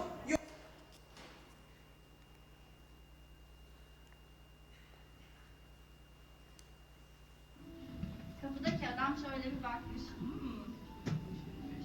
Karpuz tarlası ekebilir misin? Ekebilirim. Ne iş olsa yaparım. O zaman gel bakalım. Hemen başla demiş kapıdaki adam. Keloğlan'ı içeri almış. Keloğlan tarlaları çapalamış, tohumları ekmiş, sulamış, karpuzlar. This is the last one. Zaman birinde bir at arabacısı benden yanı. At arabacısı atı çok yaşlanmış. At pazarına gidip yeni bir at almaya karar vermiş. At pazarına gitmiş. Bakmış, bakmış, bakmış.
saatini tamir ettirmeye çalışmış ama bir türlü saati tamir olmuyormuş. Becerememişler. Sonra bizim ustaya söylemişler, benim saatimi tamir edebilir misin? Thank you for listening. Thank you for hospitality.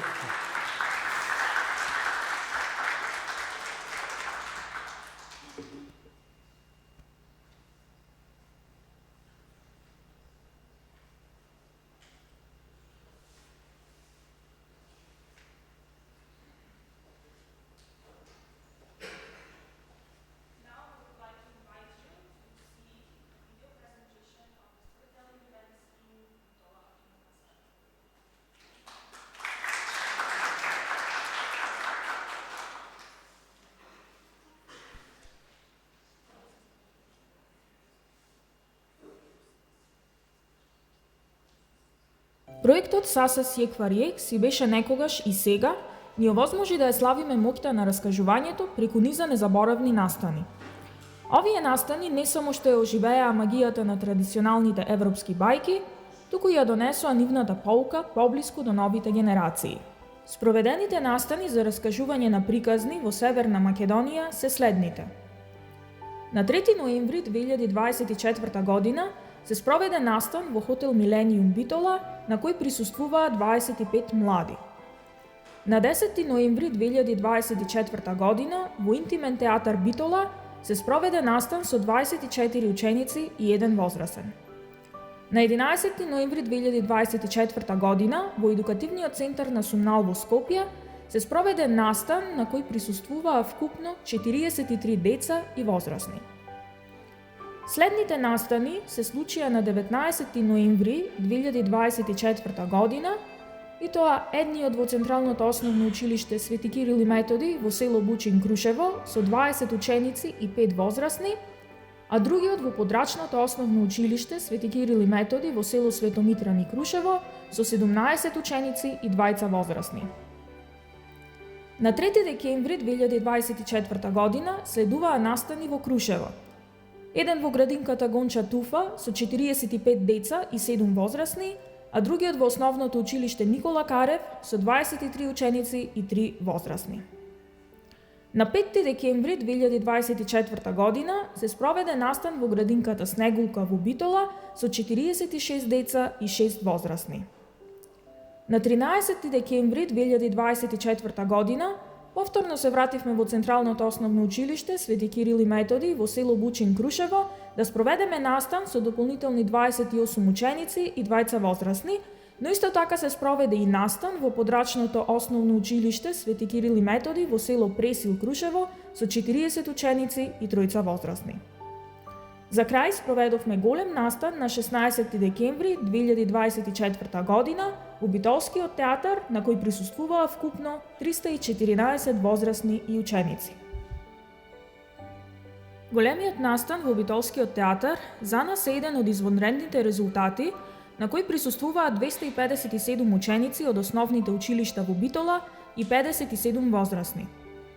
Исто така, за време на настанот прикажавме и представа која беше драматизација на избрани бајки од книгата во режија на Билјана Крајчевска, а беше изведена од учениците од школата Интимен театар во Битола на Софија Ристевска. Особено сме горди што на настаните успеавме да вклучиме вкупно 654 учесници, што е повеќе од зацртаната цел од 500 учесници.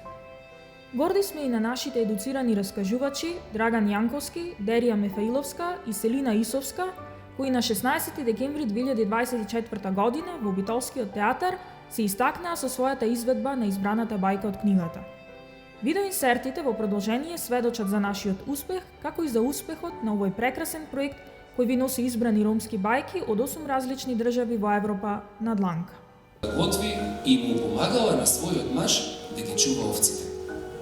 Навистина, таа станала една од највредните жени во царството.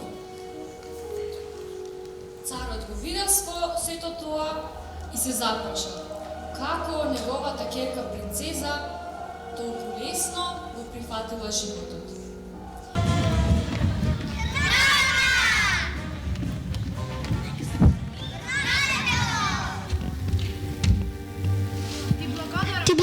барам, Гуско, ти си се што ми остана. И јас ќе останам со тебе додека ти требам пријателе. И онака јадам по некоја тревка. Чекај. Гуската е богата или тој е богат? Молчи бе, Смутко, ќе не фатат. Ако успееме да ја...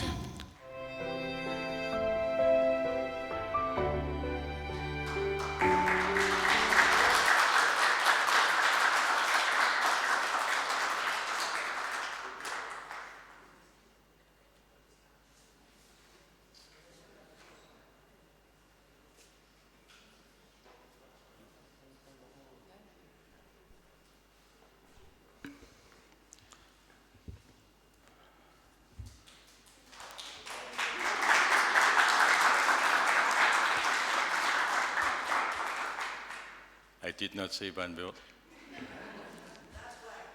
Okay. Thank you. Thank you, Eleni. You are so kind. Okay. I think all of you got an impression about what we did during the last 3 years. Yeah, I had goosebumps during the presentations. I can only say that. Thank you again for the work you did. It is a really nice tradition that we spend awards from our project at the end of such events, and we will continue with this tradition also today. In this wonderful project, Sasas Jekhvar Jekh, Once Upon a Time and Now. The first imaginary award goes to all the storytellers in the partner countries who were ready and willing to share their treasure of stories or fairy tales with us. There is a colleague from the Europe House team. He is responsible for the social media promotion of all the events who are implemented here in the house, and he asked me during the break, what do you think how the storytellers, they shared their stories with you in the beginning of the project, in the former project, how they would feel today? And I told him they would be proud and they would be happy today. I have to add that we asked them if we should write down their names in the books or some remarks of their life, but all of them said no, this is not necessary. For us, it is only important that our stories are known also in the future, that the next generations read them and tell them further. However, this is now the applause for the storytellers.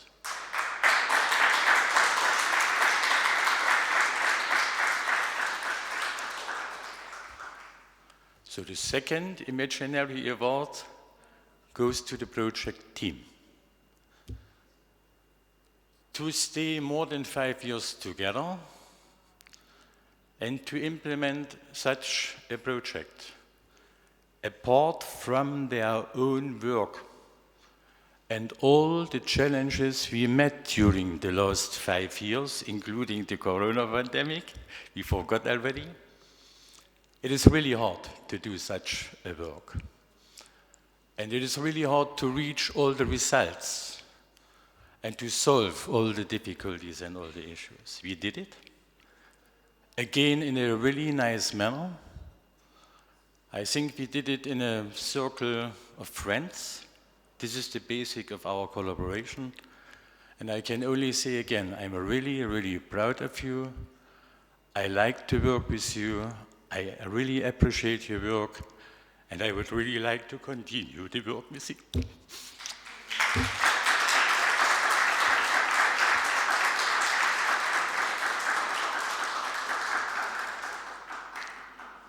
The third award, and now it's a really award, goes, with the first award then, goes to the illustrator of the book. Of course, we wanted from the beginning on that a Roma artist will illustrate the book, because he has the possibility to feel like the Roma and to express the thoughts and the feelings. And an old friend of mine, Kostas, said, maybe I have somebody who can do this. And 3 years ago, almost 3 years ago, we met this guy, Petros, from Aqua Varvara, Santa Barbara in Greece. And we met a shy young man, but really smart, knowing his talents. We had a first meeting, we had a first talk, and he showed us some of his work he did already. And I was already at this point convinced he could be the guy who do the illustrations in the book. And then our team asked him, maybe you can draft the cover of the book. And he did. And all of us, I can say this, fell in love with this nice illustration. And then we asked Petros to do all the illustrations, and I think, finally, he did really a great job. And I think the book would not be so nice without all these illustrations, and therefore Petros will get now this award. And I will ask Kostas to hand over this award to Petros, but the applause is now for Petros, and I hope he can listen your applause.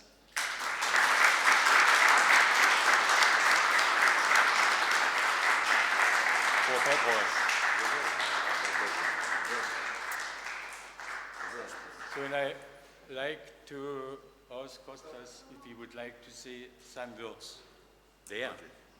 Again, we should come here for photos. So now you can take pictures.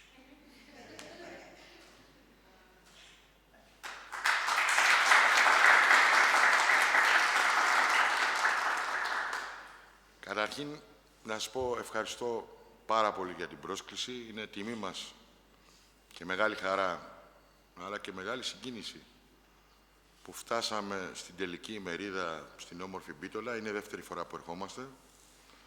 Φυσικά να ευχαριστήσω την οργάνωση Σουνάλ που δώσανε ψυχή και σώμα να καταφέρουμε να φτάσουμε να είμαστε εδώ. Ωραία. Μετάφραση. Okay. First of all, I want to say thank you for the hospitality here and for the invitation to be here with all of you today. I'm very happy for it. Το Δήμο που μας φιλοξενεί εδώ πέρα, φυσικά, το Δήμο Μπίτολας, την βιβλιοθήκη. Especially Sumnal, the municipality and the people here. Όλους εσάς που είστε εδώ. All of you that you are here today. Και φυσικά την Ιζαμπέλα και τον Ρόναλντ. Most of all, Ronald and Isabel. Που πάντα σχεδιάζουν και οργανώνουν προγράμματα που μας φέρνουν πάντα διαφορετικούς ανθρώπους και διαφορετικούς λαούς κοντά με το να γινόμαστε οικογένεια και όχι συνεργάτες. Because all the time they schedule things and projects that they schedule things and projects that make us all come together from different point of views and of views. Το πρόγραμμα αυτό, το έργο του Σάσας μια φορά και έναν καιρό, είναι μια πρόκληση. Πρόκληση να το υλοποιήσουμε και μεγαλύτερη πρόκληση να το διαδώσουμε. This project is a very big challenge. How to να το υλοποιήσουμε. To implement it and και μεγαλύτερη πρόκληση είναι να το διαδώσουμε. And to disseminate. Γιατί αυτό το πρόγραμμα σπάει στερεότυπα και προκαταλήψεις. This project for us it's breaking stereotypes. Είναι πρόγραμμα εκπαιδευτικό μεταξύ και για τους Τσιγκάνους και για τους μη Τσιγκάνους. It's an educational project for Roma and non-Roma people. Και μέσα από αυτό το έργο, οι Ρωμά της Ευρώπης αφήνουν το αποτύπωμά τους στην ιστορία. And through this project, the Roma of Europe leave their sign, yes, to the history. Λοιπόν, αυτό Ευχαριστούμε πάρα πολύ για την τιμή στο πρόσωπο του Πέτρου. For behalf of Petros, thank you very much for this honor. Πραγματικά είναι μοναδικός και πολύ γνωστός στην Ελλάδα, ο Πέτρος Αθανασίου. Petros Athanasiou, it's a very unique and very well-known Είναι ένα ταπεινό παιδί. He is very shy and humble. This is the word. Που θα γυρίσουμε στην Ελλάδα για να του κάνουμε μια ειδική αφιέρωση, ειδική εκδήλωση, για να δώσουμε και δημοσιότητα κυρίως στις ικανότητες του, αλλά και And στο when έργο we μας. return to Greece, we will make a big celebration in his honor, and we will give him this. Σας ευχαριστώ όλους Thank από you καρδιά. so much. Και φυσικά...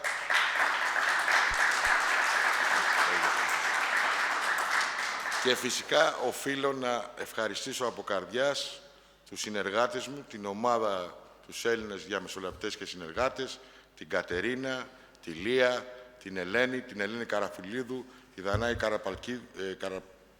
Καλπάκη και την Ιφηγένεια Αναστασιάδη. And I want to thank very much my team, and that they are in all this together.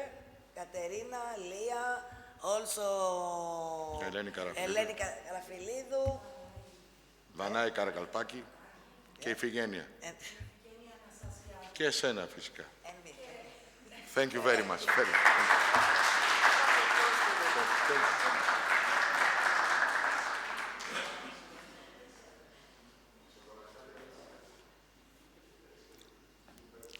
So we spoke a lot about the education of the storytellers today. Blanca introduced the curriculum and the training material, and you could get a real expression about their education today, because all of the storytellers, apart from Isabel, were educated during the training in Hungary, as you know. Blanca mentioned telling a story is an art. That means they are artists. So, and even they had already a big talent when they came to Hungary, but they should be educated anyway, a bit more. So, and of course, if you want to implement the training, you need trainers. Not easy to find appropriate trainers. We found them. We found them, and I'm really happy about that, inside of our team. We found them in the team of the National and University Library. One of the ladies I know for years, we met the first time, I think 7 years ago, in another project. And since then we are collaborating together in a really nice way. I like her very much. Sometimes I think she is a library herself. Both of them, also the other lady, are librarians with their heart and their soul, this I have to say. They are also pedagogues, and what I could see in Hungary, they have really entertainment qualities. I think they did really a great job. I appreciate what they did. And yeah, they did it for nothing. They spent a lot of time. They traveled from Bitola to Hungary and back. They spent their days there without asking for anything. And therefore, we will not only say thank you, we will also hand over you a honorary award today. You know about whom I speak, Jelena and Gordana. Please come to me.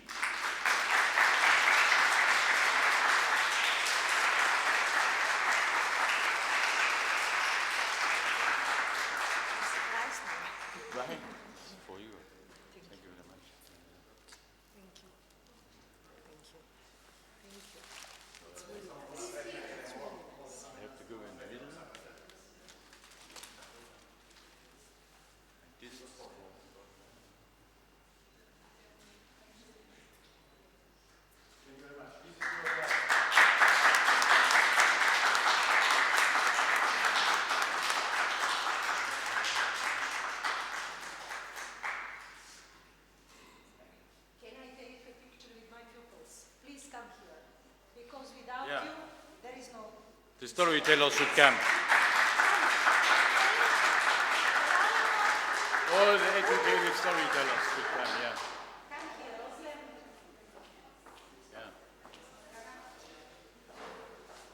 This is my students, my proud.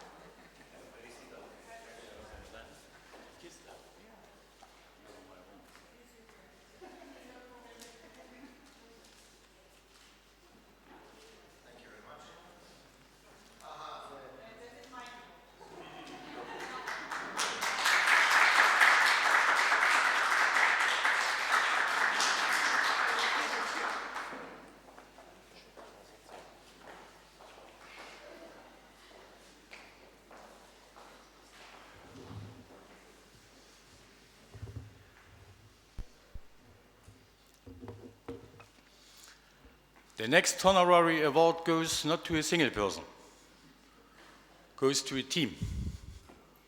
Another team, not a project team. And I told you I will come back to this issue. Initially, we planned to print the book in another country. And we started already a collaboration with a publishing house and a printing company in Hungary. But when we introduced the illustrations from our Roma artists, they said, no, with this illustration we cannot publish the book. But the team said, no, we like to have those illustrations. And then it was our job or our task to find a new collaboration partner in order to print the book.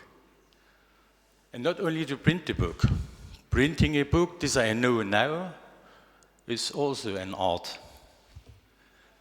And if you have to do it in 8 different versions and almost 16 language versions, and at a quality level accepted in all the countries, then it's a big challenge. And consider all the wishes from the different partner organizations. And then the wishes from the different publishers in the different countries. And the wishes and thoughts from the translators and proofreaders. I think we could make a story only about the printing of the book. However, we found a company here in Bitola. One of the bosses is here today. In Germany, we would call this guy a social entrepreneur. In my words, I could say an entrepreneur with a really big heart. He could take his money and invest it somewhere else, in another country. But he decided to stay here, to employ people in and from Bitola and the surroundings, to invest money in an enterprise, to establish the enterprise here and to cover a small part of a really challenging market. And together with his team, he did. Since we decided to collaborate with this team, I went to the enterprise 3 times, and I'm always impressed. I'm impressed at first about the atmosphere and the relation between the management of the enterprise and the employees, because this is really nice to see how you work together there. It's really a team. I'm impressed about the investments you did, also during the printing of the book. It was not a small amount you invested there in order to achieve the right quality. And you do something more, not only for your team and for your employees, you do also a lot for the society, the local community, and for the society in North Macedonia. Therefore, we will hand over this next honorary award, as I said, not for a single person, but for the team of Grafoprom.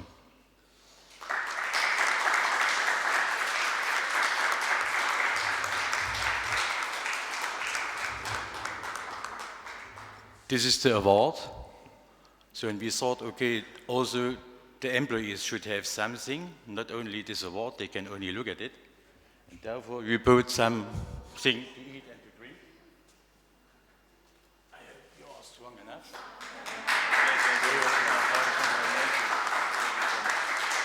This is the applause for the team.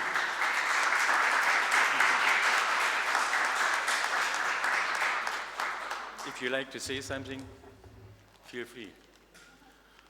I was so grateful to Jugendstul organization, and I want to thankful for, especially to you, Ronald, and Fatma, and Victoria, and to give us the trust to making these fairy tales books. Thanks again. See you in the evening.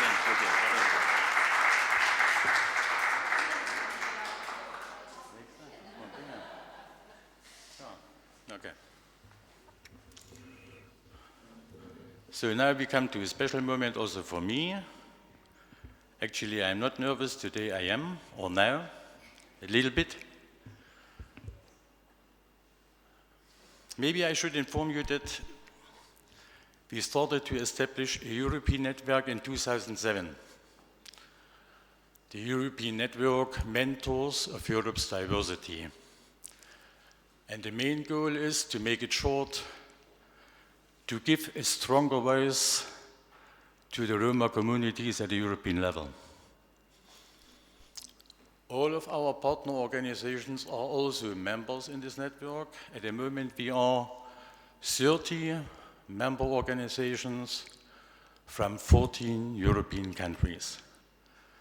And this is the circle of organizations where we implement the most of our projects. So if you count already, the network is now existing for 18 years almost. But it's the first time that we will spend an award from the network, the first time. And this award goes to a really special person. She is a wonderful human being, a wonderful human being at first. We know each other for many years now. We call each other friends, and I am really, really happy that we call each other friends. She's powerful. She's full of energy and thinking always about other people at first, not about herself. At first are other people. And not only in her surroundings, in Roma communities, in the entire country. She is a Roma activist because she is a strong Roma woman. She is a really good mom. She's a project coordinator. And without telling secrets, the life did not mean it always good with her. But she was able to manage all the challenges and to solve all the solutions. And if somebody would ask me, what do you like the best? I would say, this is your optimism. She is like a sunshine, always, motivating us. And this famous sentence, everything will be good, it's coming from her. I only like to hug you, Fatma.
Прв пат немам зборови што да кажам.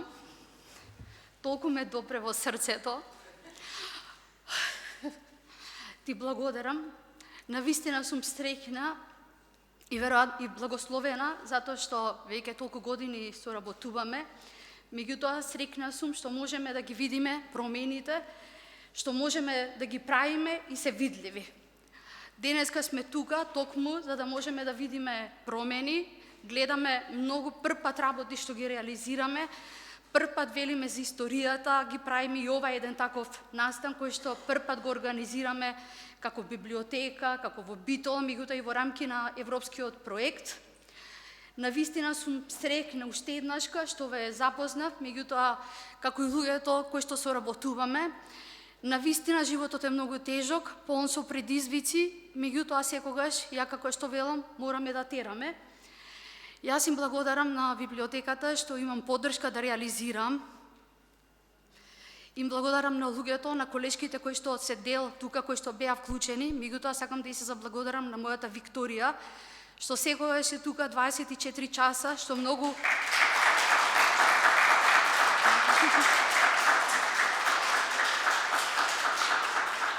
затоа што посебно во овој проект навистина многу вложивме. Посебно можам да кажам последната година работевме книгата, меѓутоа воопшто не беше лесно, полна со предизвици. И знаете, животот е секогаш со предизвици, со промени, меѓутоа секогаш сум зборела главата горе и мораме да бидеме цврсти и да веруваме во себе. И тераме. Благодарам.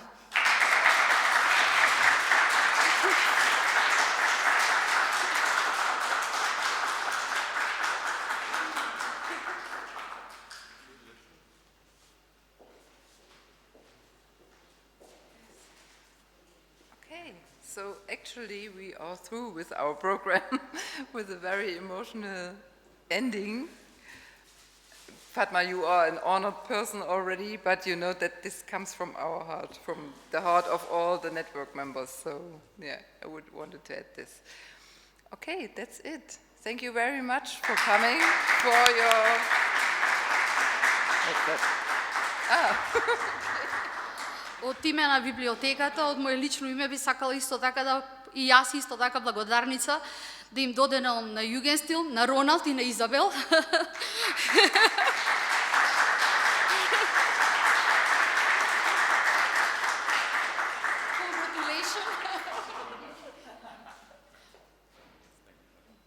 Изабел.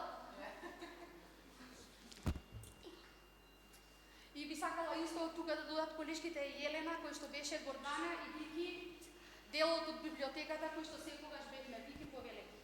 Please. Thank you very much.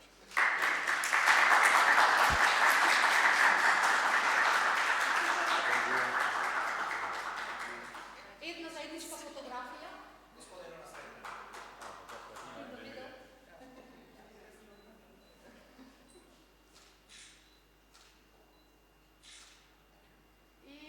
На крај ќе го поканам Ернес, за да може две песни изненадување се за сите вас, а после двете песни ќе излезам уште нешто ќе кажам.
Почитувани, ви благодарам на учеството, со тоа ја завршуваме, ја затвараме денешната конференција.